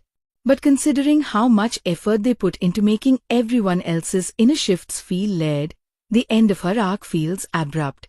Like they were afraid that if they gave her even 5 more minutes of fleshed-out emotion, viewers would turn around and go, "So we're forgiving her now?" when that wasn't the point. I get it, but it still left a slight hollow note in an otherwise well-handled downfall. Finally, the whole metaphysical, how and why did he get reborn concept, which I praised for staying mostly in the background, does occasionally feel like the writers wanted to do more but either ran out of episodes or lost their nerve. There are these scattered hints, the older woman, a few dream sequences where he hears overlapping voices from both timelines, a recurring motif of clocks stopping at certain key moments, but they never quite cohere into a clear internal rule set. For some viewers, that mysterious fog is going to be part of the charm. For others, especially people who like their fantasy logic tidy, the vagueness might feel like a cop-out. Personally, I'm fine with it staying in the maybe karma, maybe coincidence, maybe a grand cosmic glitch zone. But I do think they could have sharpened the thematic link between the magic and the message. Was the rebirth granted as a reward, a punishment, a test, a random second chance? The older woman's line about the people you owed it to suggests it's not about him being special, it's about unfinished accounts. But that idea never gets fully voiced by anyone else, which makes it feel a bit like an afterthought instead of a spine. That said, the emotional spine, which is what matters to me more, stays strong all the way up to that final shot. And I want to talk about that shot because it's one of those endings that's simple on the surface but says a lot if you sit with it. The last scene we get is not a wedding, not a baby, not a giant company ribbon cutting. It's Lin Feng and Xive at that same seaside villa where they met as kids, now renovated as a small community center, an art space jointly funded by what's left of his money and some grant. Kids are flying kites, there's paint on the walls, someone's playing off-key guitar in a corner. They're not alone, that's important. Mei Lan is there. Su Minghao is there with some scruffy found family interns, a few of the townspeople from the lawsuit arc wander in and out. It's not a private fairy tale. It's a shared one. Xive is hanging one of her new pieces on the wall, a blend of sketch and photograph of the river, now healing but still scarred. Lin Feng is helping some kid untangle a kite string. The kid complains, it's too hard, and he laughs and says, then we do it slowly. The camera lingers on that, obviously calling back that childhood line about walking slower so you remember. Then, in a mirror of the very first childhood flashback, Xive brings over 2 ice creams from a cooler, both already starting to melt in the sun. She holds one out to him, grinning, hurry up before it turns into soup. He takes it, looks at the drips, and says, it's still sweet, echoing exactly what she said as a kid without even realizing he's quoting her. She catches it, though. There's this tiny pause, this awareness passing between them that their timelines, their memories, their choices have all braided into this one ordinary, messy, beautiful present. No magical sparkles, no voiceover, just them, caramel dripping on their hands, sun too bright, wind too strong, kids yelling in the back. The very final frame is not on their faces, it's on the kite in the sky. It stutters, dips dangerously close to crashing, then catches an updraft and steadies. You could write an essay on that one shot alone about control versus letting go versus trusting the wind. Or you could just let it hit your gut and go, okay, they're going to be okay, not perfect, but okay. Which, honestly, is all I wanted for them after watching them drown for 30 episodes. I want to get more into how this drama stacks up against other second-gen series and why certain choices made it feel a bit more grown than the usual rebirth revenge formula, plus who I think this will and absolutely will not work for as an audience. And I also need to actually answer the big question. Did I, as a drama-obsessed human with way too many reincarnation plots under my belt, feel like the emotional payoff matched the build-up? So let me dig into those comparisons, expectations, and my personal reaction roller coaster before I wrap this up properly. Alright, lean in, because this one starts like a quiet punch to the ribs and then just keeps twisting. Today we are diving into Tak Lagi Jadi Nona Yang Salah, a 2026 melodrama with reincarnation, revenge, and the kind of second-chance romance that makes you argue with your own reflection at 3 a.m. You're watching Story Frame Recaps. I'm so glad you're here. And if you live for character-driven chaos with pretty lighting and messier hearts, slide that subscribe in while you're here. No pressure. It just means I'll find you when the next heartbreak binge drops. Okay, let's talk about Su Lin Feng, let's talk about Lin Xive, and let's talk about how this show sold me a fantasy about rewriting fate and then asked me if I'd actually be brave enough to change anything. We open with a businessman who's already a ghost of himself. Past life Su Lin Feng is introduced in bitter grays and ice blue glass, everything about him manicured and miserable. He's the heir to a conglomerate empire, so the watch is expensive, the voice is low, and the shoulders carry entire boardrooms. But he's married to a woman who, let me be blunt, turns love into a weapon. The past life wife doesn't cackle or slap. She smiles like cut glass and stages betrayals with a silk glove. That's the tone. It's not hysterical, it's surgical. And the first episode basically euthanizes him. His downfall is clean, elegant, and heartbreaking.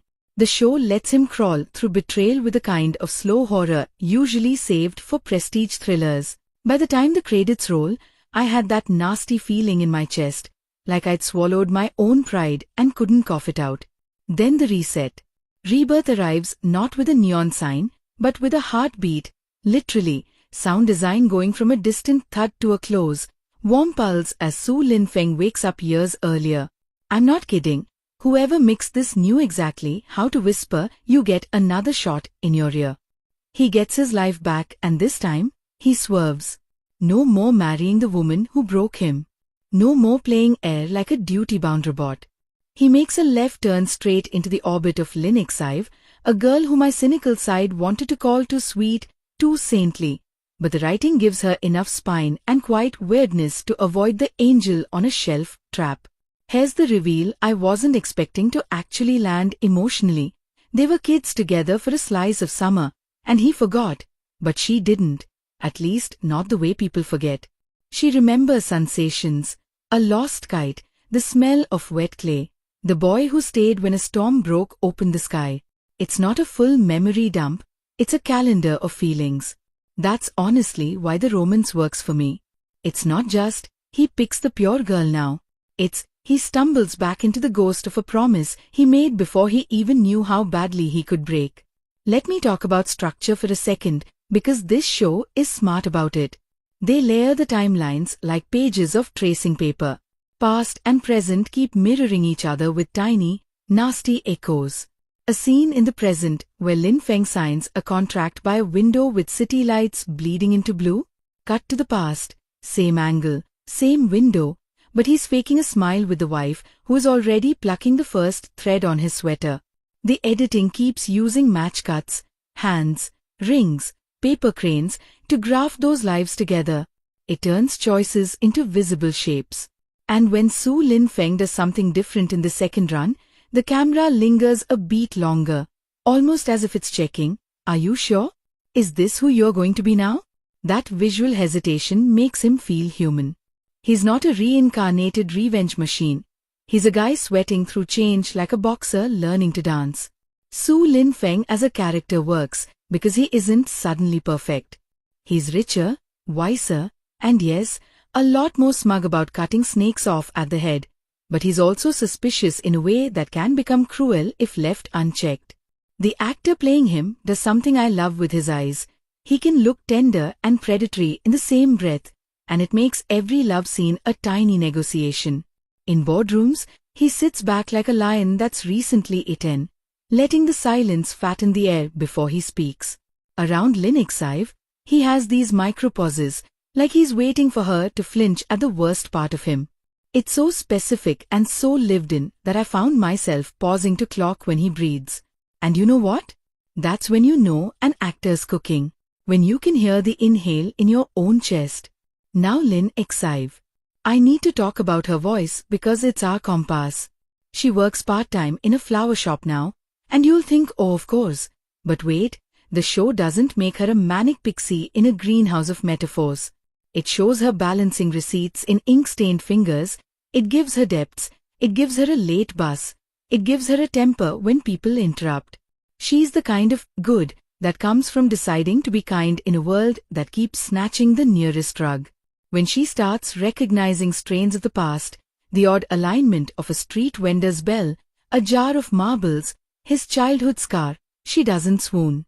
She interrogates her own sense of déjà vu like a scientist with a heart. There's my girl. And when the chemistry starts brewing, it's not frantic, it's gravitational. Their first almost confession scene in the conservatory? The way the camera circles them past a slow-dripping fountain and caught the reflection of her face inside his watch crystal, I might have actually gasped. And I don't gasp. I snark. Let's address the past life wife because this is where the show stumbles toward brilliance. In lazy writing, she'd be a cartoon cobra. Here, she's maddeningly real. Cool, cultured, flinty. I can already hear the comments saying, I hate her, but I get her. She grew up learning to survive by precision. Her father ran scams dressed as etiquette. Love, to her, is leverage dressed as trust. The actress delivers lines like poisoned honey, and I caught at least 3 moments where the mask cracked at the edges. In the present timeline, when Lin Feng avoids her like she's a lit fuse, she starts spinning. Watching her push against fate's new architecture, You know how satisfying that is? It's like seeing someone try to run through glass they can't see. You get a perfect storm of pity and loathing, which is the sweet spot for a memorable antagonist. She becomes less evil X, and more, if you never got a second chance, how would you try to steal one? I loved that the show let her be dangerous without letting her be the only danger. The supporting cast is a garden of tiny knives. There's Lin Feng's best friend / CFO, the kind that makes gallows humor sound like therapy. He functions as the voice of reason with spreadsheets, and there's a scene where he's half-drunk at karaoke, mumbling about how second chances are just new ways to lie to yourself, and I wanted to scratch that into a notebook. Then you've got Lin Feng's father, an old-school titan who confuses love with control. Every conversation between them is strategy disguised as family, and the blocking has them in parallel lines, never intersecting, until that episode where they finally break their geometry and stand face-to-face in the rain. Yes, it's a drama cliché. No, I don't care. The way the lighting cut across the father's cheekbones like prison bars? May. Lin Xive's world is quieter, but arguably richer. Her grandmother is a retired literature teacher who folds grocery lists into paper cranes and stores them in a jar.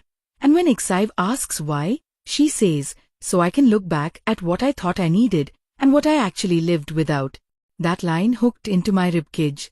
Xive's best friend runs a tiny night market stall, smuggling in levity with hot broth and honest glares.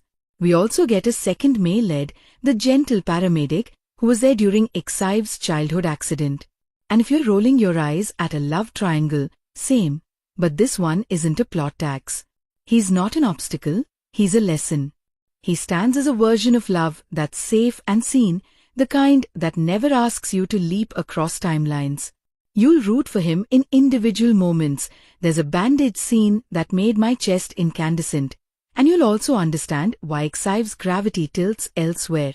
That bittersweet clarity is how you avoid wrecking your second lead with lazy writing. Pacing-wise, the first 4 episodes set the board with restraint. No hyperactive flashback montages, no whiplash. The show trusts that we can smell patterns. Around episodes 5 through 8, it starts threading in the business intrigue, hostile takeovers, shell companies, a leaked tender that smells like old betrayal wearing new cologne. And you see how the past keeps trying to photocopy itself. The difference is Lin Feng keeps jamming the machine. He sidesteps baits he once swallowed whole. He invests in a startup Xive cares about, not because he's buying her, but because he remembers what it felt like to have all his instincts dismissed. And this is where the show gets spicy. It asks whether his protection is actually control wearing softer clothes. Xive calls him out, gently at first, then with steel. "I don't need your umbrella. I need the weather report." Tell me that's not phenomenal writing. Let's talk dialogue, because I was ready to roll my eyes at sugar slogans. But the scriptwriter knows how to slice with clarity. The characters don't speak in aphorisms. They argue in metaphors that fit their lives. Boardroom lines land like chess moves. Street market banter actually sounds like people who count coins. My favorite exchange early on is when Lin Feng says, "If I had met you first," and Xive cuts him off, "You did." She says it with this little shrug that's somehow both forgiving and not letting him wriggle out of responsibility. The silence after is a character in itself. The show is really good at letting quips fall away into ache. Cinematography and color grading deserve their own standing ovation. The past gets framed in cool palettes with hard reflections. The present is warmer, but not syrupy. They do this clever thing with seasonal shifts too. Past life love scenes are in artificial spring, hotel peach blossoms, indoor gardens, while present-day tenderness lives in real weather. You can feel the damp of autumn on their coats, the grit of snow melting on a curb. There's a recurring visual of a red scarf threading through crowds, and the camera follows the cloth, not the faces, letting color be the memory you chase. I'm a sucker for that kind of visual motif. Even insert shots feel authored. Ink smeared on a receipt, the slow roll of a marble on linoleum floor. The director clearly has a thing for hands and doorways. People are constantly either reaching or refusing, and doors are either ajar or sealed like vaults. And yes, I ate that symbolism like candy. The score is intimate, thank heavens.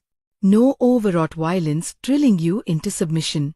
Piano keys like raindrops, a wooden flute that creeps in whenever childhood memories drift into frame, and this subtly hopeful theme that plays when Lin Feng rewrites a choice.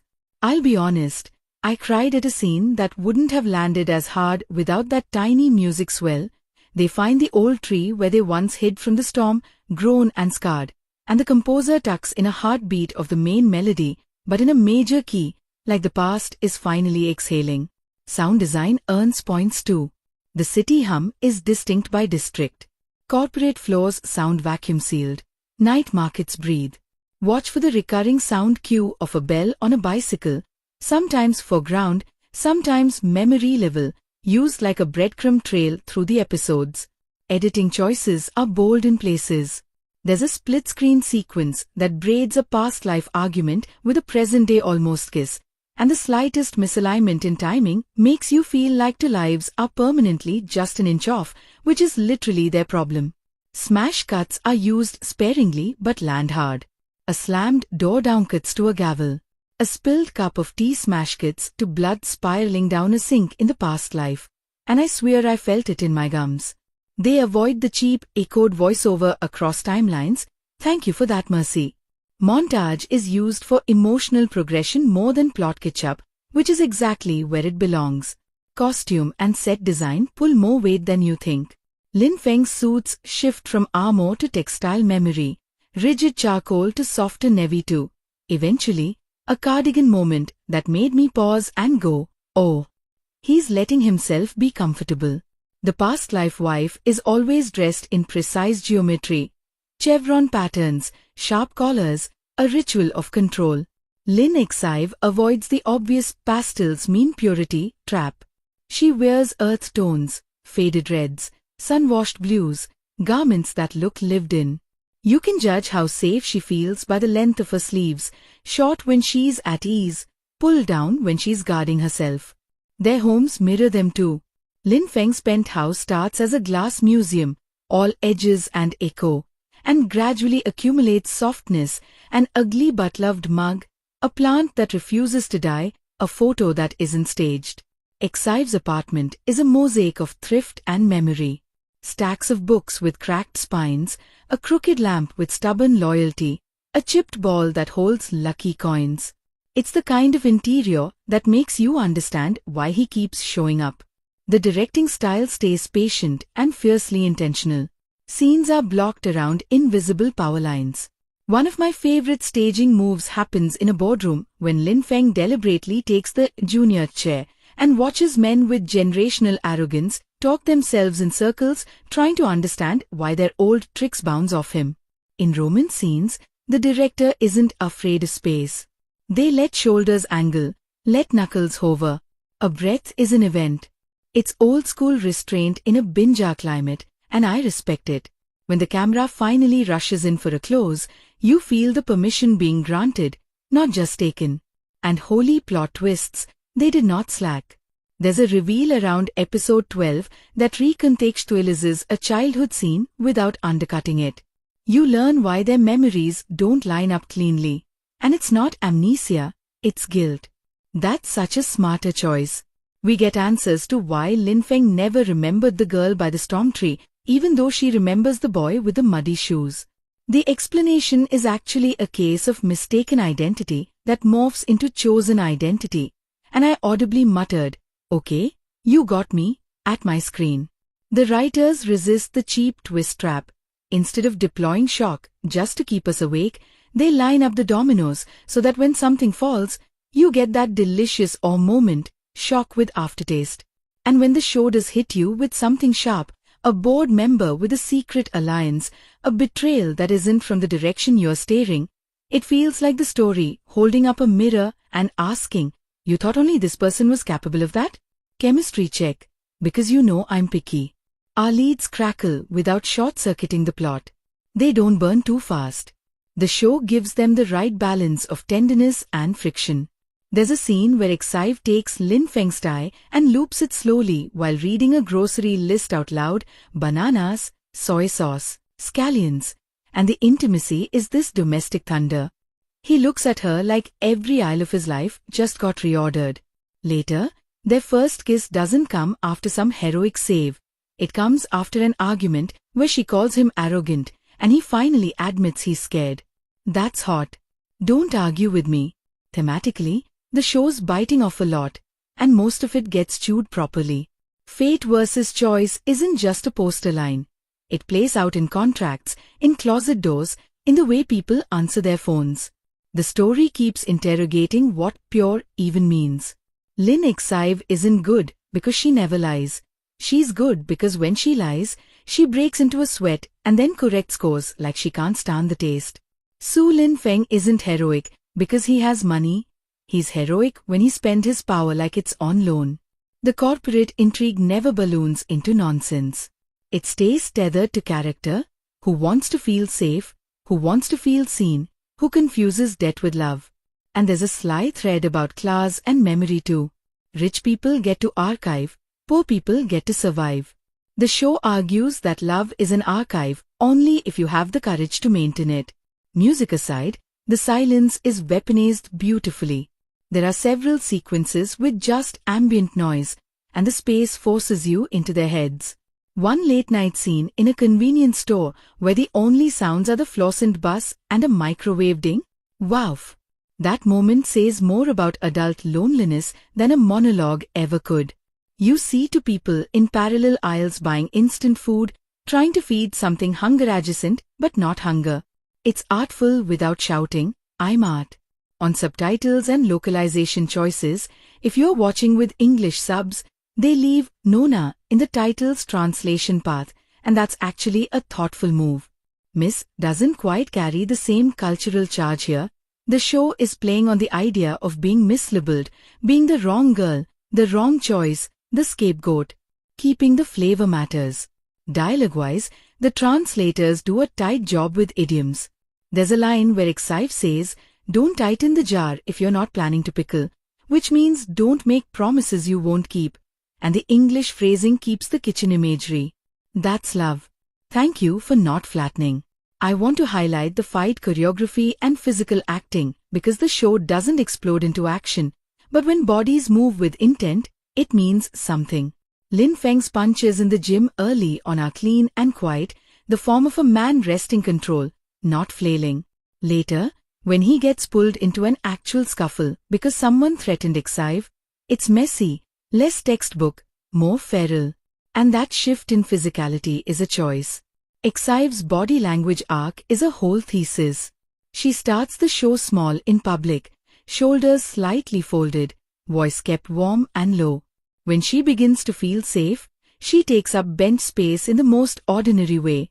Back down, elbow out, laugh untucked. Watch her hands when she's lying. She tucks her thumbs. When she tells a truth she's scared of, she flattens her palms. The attention to detail deserves screenshots and a mood board. Let me talk briefly about the office politics subplot that quietly crushed me. There's a junior analyst who gets swept into the fraud investigation. She's eager, she's competent, and she's invisible to people in power until she isn't. The show lets her be instrumental in catching a shell company shift, and it refrains from turning her into either a saint or a casualty. She gets credit, she gets yelled at, she gets a raise that's meaningful and not magical.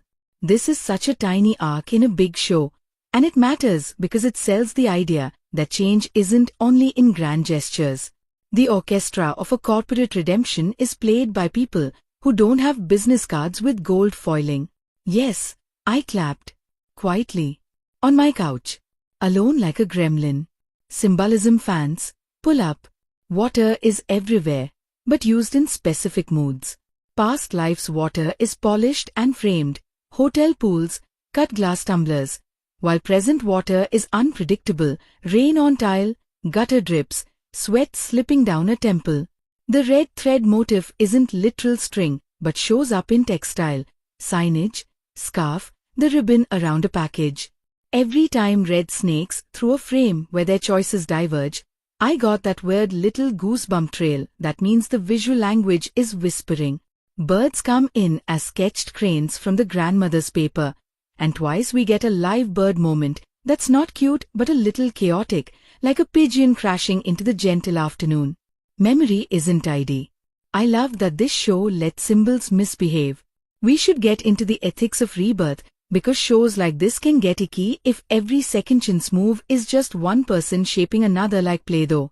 Here, Lin Feng's big repentance is that he stops treating his memory as a blank check. He owes people conversations, not corrections. He tells Exive about the past life mess earlier than expected. Bless that choice. And the fallout isn't melodrama. It's surgical. She asks if she's a person to him or a refuge. He answers badly at first, and then he answers well, and the journey between those two answers is the real love story. Meanwhile, the show doesn't punish the past life wife with lazy karma. It gives her a mirror and a door. Whether she walks through isn't up to him. That's growth. Directorially, there's a meta choice I found ballsy. Mid-season, the show plants a fake-out dream sequence, but you don't realize it's a constructed fantasy until 3 scenes later when a prop is in the wrong place. That tiny dislocation forces you to ask how much of what you're seeing is curated by the character's fear. It's a trick, sure, but it's the good kind, the kind that makes you rewatch with fresh curiosity. Along the way, there's a quiet bottle episode that lives in a single setting, the grandmother's apartment during a power outage. And if you're impatient, you'll call it filler. If you've ever loved someone across grief, you'll call it church. The candles, the old radio, the way shadows make all their faces look like the kids they used to be. It's filmmaking with a pulse. Is it perfect? No. There are 2 points where the pacing goes gelatinous. One mid-arc misunderstanding drags an episode longer than it needs to. And yes, a certain villain monologue in a parking garage gave me déjà gag. But the show tends to recover quickly with emotionally satisfying reversals. When a trope appears, it's usually carrying something sharper in its pocket. The accidental overnight stay isn't played for cutesy scandal. It's used to force people to talk in the kind of 3 a.m. honesty that daylight always dilutes. The public humiliation at a gala gets retooled into a microphone drop where the person you thought was the target flips the entire room using a truth everyone was too polite to say. That's the writing team flexing restraint and then releasing it like a rubber band. Let me gush about a single scene because I'm still thinking about it. There's a sequence in which Lin Feng and Exive return to a derelict community center that once held their childhood summer art classes. The floor is dust, the windows are grimy, and they find a wall with their faint pencil heights marked side by side. He's taller than her now by the same 2 finger widths he was as a kid. The shot frames their backs, not their faces, and the music is silent. He reaches up and adds a new line over both their heads, then writes today's date. She looks at it and says, "Will we measure ourselves again?" And he says, "Only if we grow." I actually had to pause and pace my living room like a distraught auntie. That's not just cute. That's an entire thesis about choosing to be alive in the present rather than embalmed in nostalgia. Comparisons, because I know some of you are going to ask which bucket to put this in. On paper, it sits with your classic rebirth revenge romances, but it refuses the neon sign revenge beats. Instead, it keeps translating vengeance into better boundaries. It borrows the aching mood of slow burn healing dramas and spices it with enough corporate chess to keep the stakes simmering. If you like romances where the kiss isn't fireworks, but the moment your lungs finally fill with air, you're in the right neighborhood. If you need breakneck twists every 10 minutes, you might tap your foot a little. But even then, the character work will sedate your impatience. Acting across the board rarely slips. The actor playing the father has one scene where he grieves out of focus behind a window, and it's such a generous choice to keep him at a distance. The show trusts us to recognize that men like him bleed off camera. The past life wife's actress is asked to cry without smearing her makeup, and she does it in a way that feels vain and vulnerable. The best friend nails punchlines, but his eyes always clock exits like someone who has cleaned up his friend's disasters before. The paramedic second lead brings a whole storm of kindness without a hint of performative sainthood, and in his final act turn, he chooses self-respect in a way that made me whisper, "Good for you," to an empty room. Performance chemistry is a juggling act, and the director keeps these balls in the air without letting anyone steal a scene just to score points. Cultural themes pop through in ways that don't alienate an international audience. Filial duty is a rope tugged from both ends. Appearances aren't vanity, they're moral currency in certain rooms. Gossip is a political tool, not just noise. And I appreciated the specificity in food culture. Meals are where forgiveness gets attempted. There's a dish that shows up twice, a bitter herbal soup the grandmother makes when someone's sick, and it evolves from punishment to comfort. Later, Lin Feng cooks it badly, and you can practically taste the apology. I swear if smell-o-vision ever becomes real, this show will be illegal. There are small visual Easter eggs that reward you. The wristwatch that fogs when Lin Feng lies. The potted plant that thrives in Xive's window and immediately droops under a cold office lamp.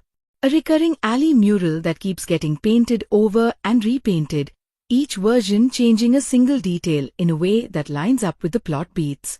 The production design team is basically leaving love letters for attentive viewers. It's generous television. I've got to touch on how the show handles forgiveness because that's the slippery one. Does everyone get a redemption? No. Thank goodness. Some people just get caught. Some people keep running. But the show draws a thin, clean line between apology and amends. One character, no spoilers, delivers the most honest sorry I've heard on TV in ages. I'm not asking you to let me back in. I'm asking you not to let what I did be the last thing about me you remember. If your ribcage doesn't do that involuntary wince smile of recognition, I can't help you. From a technical point, the lighting avoids the soap glow trap. Night exteriors embrace sodium vapor, orange and blue LED conflict without turning the frame into a rave. Interiors actually respect practicals, meaning lamps look like they're doing work and not pretending. When romance needs polish, they give you bounce light glows off warm walls. When pain needs exposure, they go overhead and honest. Shadow use in the office scenes reads like a map of who is telling the whole truth. Whoever ran the gaffer team deserves a soft chair and a hard drink. If I had a single wishlist week, it would be trimming to subplots that nibble around the mid-range. One competitor arc feels like a rerun of a better scene from 3 episodes prior, and an online scandal storyline dips its toe into the shallow end of social media without committing to the ugliness. The show is most alive when it keeps the stakes inside rooms where people can smell each other's fear.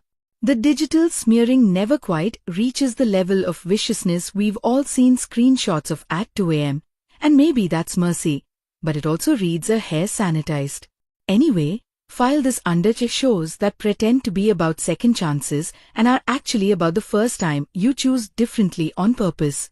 I can't stop thinking about the little kid versions of them, wet and shaking under that tree, and how adulthood sometimes feels like spending years trying to get back to the smallest true thing about you. The writing knows that, the actors know that, and the camera knows that.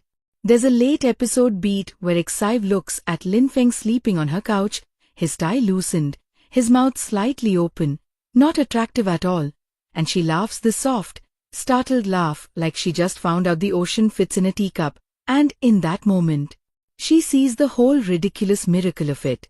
Not the myth of fated souls, but the simple, sloppy grace of liking who he is when nobody's watching him be Su Lin Feng. The camera holds, her smile trembles, and then the moment just exists. No fireworks, no music punch, just a human heartbeat choosing to stay in a small room where someone drools a little in his sleep. That's when the show earns the romance. Not with grand gestures, with breath. From there the late season stretch raises the heat without frying the dish. The business plot doesn't blow up into cartoon villainy. It keeps skin in the game for everyone we actually care about. Our cool-headed CFO best friend finally stops being the sarcasm sprinkler and puts his neck on the line. ghosting an internal audit trail that points straight to a board member who has been laundering old grudges under new shell companies. It's not a sting operation. It's careful, painful house cleaning. Lin Feng doesn't go full warlord. He picks battles that align with who he wants to be now, which is somehow scarier for his enemies because there's nothing to predict in a man who refuses to repeat himself. You can feel the show asking you if maturity is just another word for strategy, or if it's courage with a better haircut. I bought it. I bought all of it. One of the boldest choices they made pays off right here. Because Lin Feng laid his reincarnation cards on the table earlier in the run, the final doesn't waste time on a last-minute truth bomb implosion. There's no, you lied to me for 20 episodes, meltdown.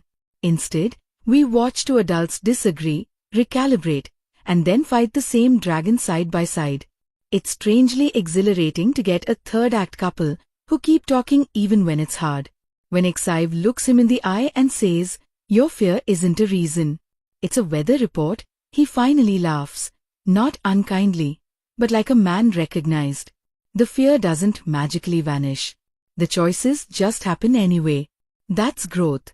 Messy, sweaty, shoulder-aching growth. The past life wife gets her last dance, and I need to give the show credit for refusing to make her a peanutter. Her endgame is subtle. No screaming in a parking lot, no hiss tricks with mascara rivers.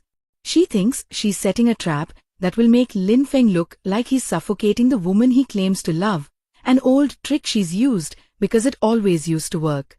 The trap simply doesn't hold because the people she's trying to manipulate don't play that game anymore. And that defeat hits different. She isn't destroyed by him. She's starved of an audience for her favorite magic trick, and silence is brutal. The writers give her a solitary scene on a balcony with a glass she never drinks. The wind lifts a strand of hair, she watches the city, and for the first time she looks small in her own frame. Not absolved, not damaged, just a person who has run out of versions of herself that still function. I'm telling you that quiet is louder than any slap. Second lead stands, I felt you watching with me, and the show heard you too. The paramedic's exit is a thing of grace. There's no martyr act, no poisonous parting shot. He asks Exive, not for an if only, but for a memory he can keep that belongs only to them. She gives him one, not romantic, not cheap, a shared ritual in the night market with broth that steam signs their faces. He moves cities, not to disappear in shame, but to choose a life that isn't measured in almosts. And in a small, kind scene much later, Lin Feng thanks him, not for stepping aside like this is a victory parade, but for being present during a chapter of her life that taught her how to feel safe. I actually whispered, "Good." Yes, to my screen like a lunatic neighbor. The father arc threads a needle I didn't think they could without stabbing me. We never get the big weepy repentant speech. Thank goodness. These men are forged in a kiln of saving face and equating control with protection. They do not suddenly become poets. What we get is two gestures. First, a small financial decision that hurts him more than he shows, transferring a slice of authority without a power play clause attached. Second, a physical move in the rain where he steps behind Lin Feng, not in front. It's maybe 2 seconds long. If you blink, you might miss it. I rewound. Twice. That's what love looks like for him. Changing formation in a storm.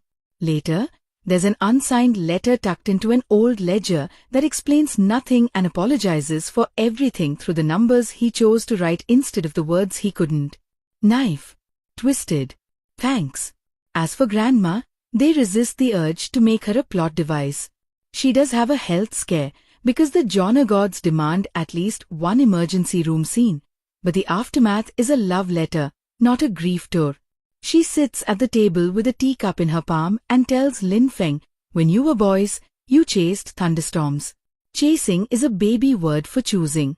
He laughs because he knows he never knew her when he was a boy, and then he stops laughing because in a weird way, he did. Her paper crane's jar is full by the final stretch, and I braced for a symbolic topple, but they don't smash it. They empty it, carefully, onto the table and read old grocery lists like fortune slips. You suddenly realize the show has been teaching you how to read ordinary life as prophecy. The climax never goes full pyrotechnics. The war is won with documents, doorstops, and people who refuse to flinch. There's a boardroom showdown where the camera lingers on wrists and pens and cuticles going white, and the sound drops out just a hair under normal, that dampened pressure tone you hear underwater. A time-stamped email kills an empire of lies with one clean cut. The editing cross-sews the faces you want to see during the fall. The junior analyst catching her own reflection in the black of a monitor, the CFO closing his eyes like he finally let go of an anvil, Exive not watching the news but watering a plant, refusing to make catastrophe her entertainment. That choice? That's the show's ethos wrapped in a single parallel cut. Live your life. Let truth do its job. And then they take all that adrenaline and do something disarmingly gentle with it. No tuxedos, no bridal march. We end not at a wedding hall, but in stubborn daylight. They revisit the storm tree, which is no longer picturesque, by the way. It's gnarled, bandaged by city maintenance, scarred like an old knee. The camera does not beautify it. The score barely kisses the air. Lin Feng puts his palm against the bark like he's clocking a pulse and says, "I remember now, but I don't want the memory to be the point." Exive answers, "The point is that we both showed up." They hang a tiny red ribbon, not as destiny rope, but as a bookmark. Is it corny? Maybe on paper. On screen, with the way they play it, it's two people choosing a present over a museum. And then they leave. They don't linger. They go to buy soy sauce. I could not have loved that more if I tried. Visually, the show's last hour relaxes its shoulders. The color language finally lets warmth be honest instead of aspirational. We get umber that isn't syrup, blue that isn't ice, skin tones that look like skin. Costume-wise, Lin Feng wears softness like he's testing knitwear for the first time and realizing it doesn't itch. Exive rocks a coat that's practical as a sermon. Their outfits match not by palette but by purpose. Both have deep pockets and somewhere to put their hands when conversation turns into contentment. The DP lets sunlight misbehave through window blinds, and it paints stripes on the floor like sheet music. Tell me that isn't deliberate. Now, the last song. I've been waiting to talk about this. The composer reprises the childhood motif one final time, but not as a tearjerker. The melody turns playful, almost clumsy, like a beginner learning scales with joy. The percussion is domestic, wooden spoons, tin lids, literal kitchen tools sampled into rhythm. End credits roll over sounds you recognize from earlier episodes, stitched into something like a home demo. It's cheeky and sentimental in the best way. If you hang through the scroll, there's a blink-and-miss button scene where grandma teaches a neighborhood kid to fold a crane while grousing about the price of onions. It's not a Marvel tag, it's a benediction. Rewatch value is high, and I don't say that lightly. On a second pass, you'll catch microclues that the show sprinkled with a miser's hand. The watch face I mentioned earlier doesn't only fog when the man lies, it fogs when he lies to himself, which will make you yellow come on at your TV around episode 3 when you realize the tell started before you spotted it. The bicycle bell breadcrumb shows up in reflections, not just sound cues. There's a storefront window in a rainstorm where the light rings mimic that bell, and the editor holds a single frame longer as if daring you to notice. Doors you thought were just props are actually signals. Hinges on the left in scenes where choice is possible. Hinges on the right when the social script is choking someone. I can hear you rolling your eyes, but go look. It's there. Acting fireworks land again and again without ever feeling like audition tapes. The leads keep outacting the camera in the best possible way. You can sense that if the editor had held 2 seconds more in half their moments, we'd have watched totally different emotions win. There's a tiny bit where Lin Feng's mouth takes a fraction of a second too long to form the word sorry, and your gut fills that extra beat with the years he didn't know how. Exive produces one tear in a phone booth that doesn't fall. It clings to the lower lash in defiance, and she never blinks it off. It's the anti-glam cry. The past life wife has a hand twitch during a handshake that sells 20 years of conditioning in one muscle spasm. The father's out-of-focus grief I mentioned earlier gets mirrored in a later moment where he's in focus but chooses to be still, and somehow the stillness hurts more. Television is a game of inches, and these people are athletes. The writer's room deserves applause for boundary work. We get an actual conversation about consent in a kitchen, mid-laugh, where they pause, name a line, and agree on the heat dial like adults. There's no pious after-school vibe to it. It's just good manners turning into good intimacy. Therapy gets a cameo through a colleague, and it isn't played as punchline or magic cure. It looks like a person wearing the same pants to 3 sessions in a row because that's their comfort uniform, and it looks like incremental courage. The show also has the decency to say the words financial abuse out loud when referring to what the past life wife engineered. That matters. Words make things real. Real things can be addressed. Not everything lands perfectly, and I'm not going to pretend otherwise.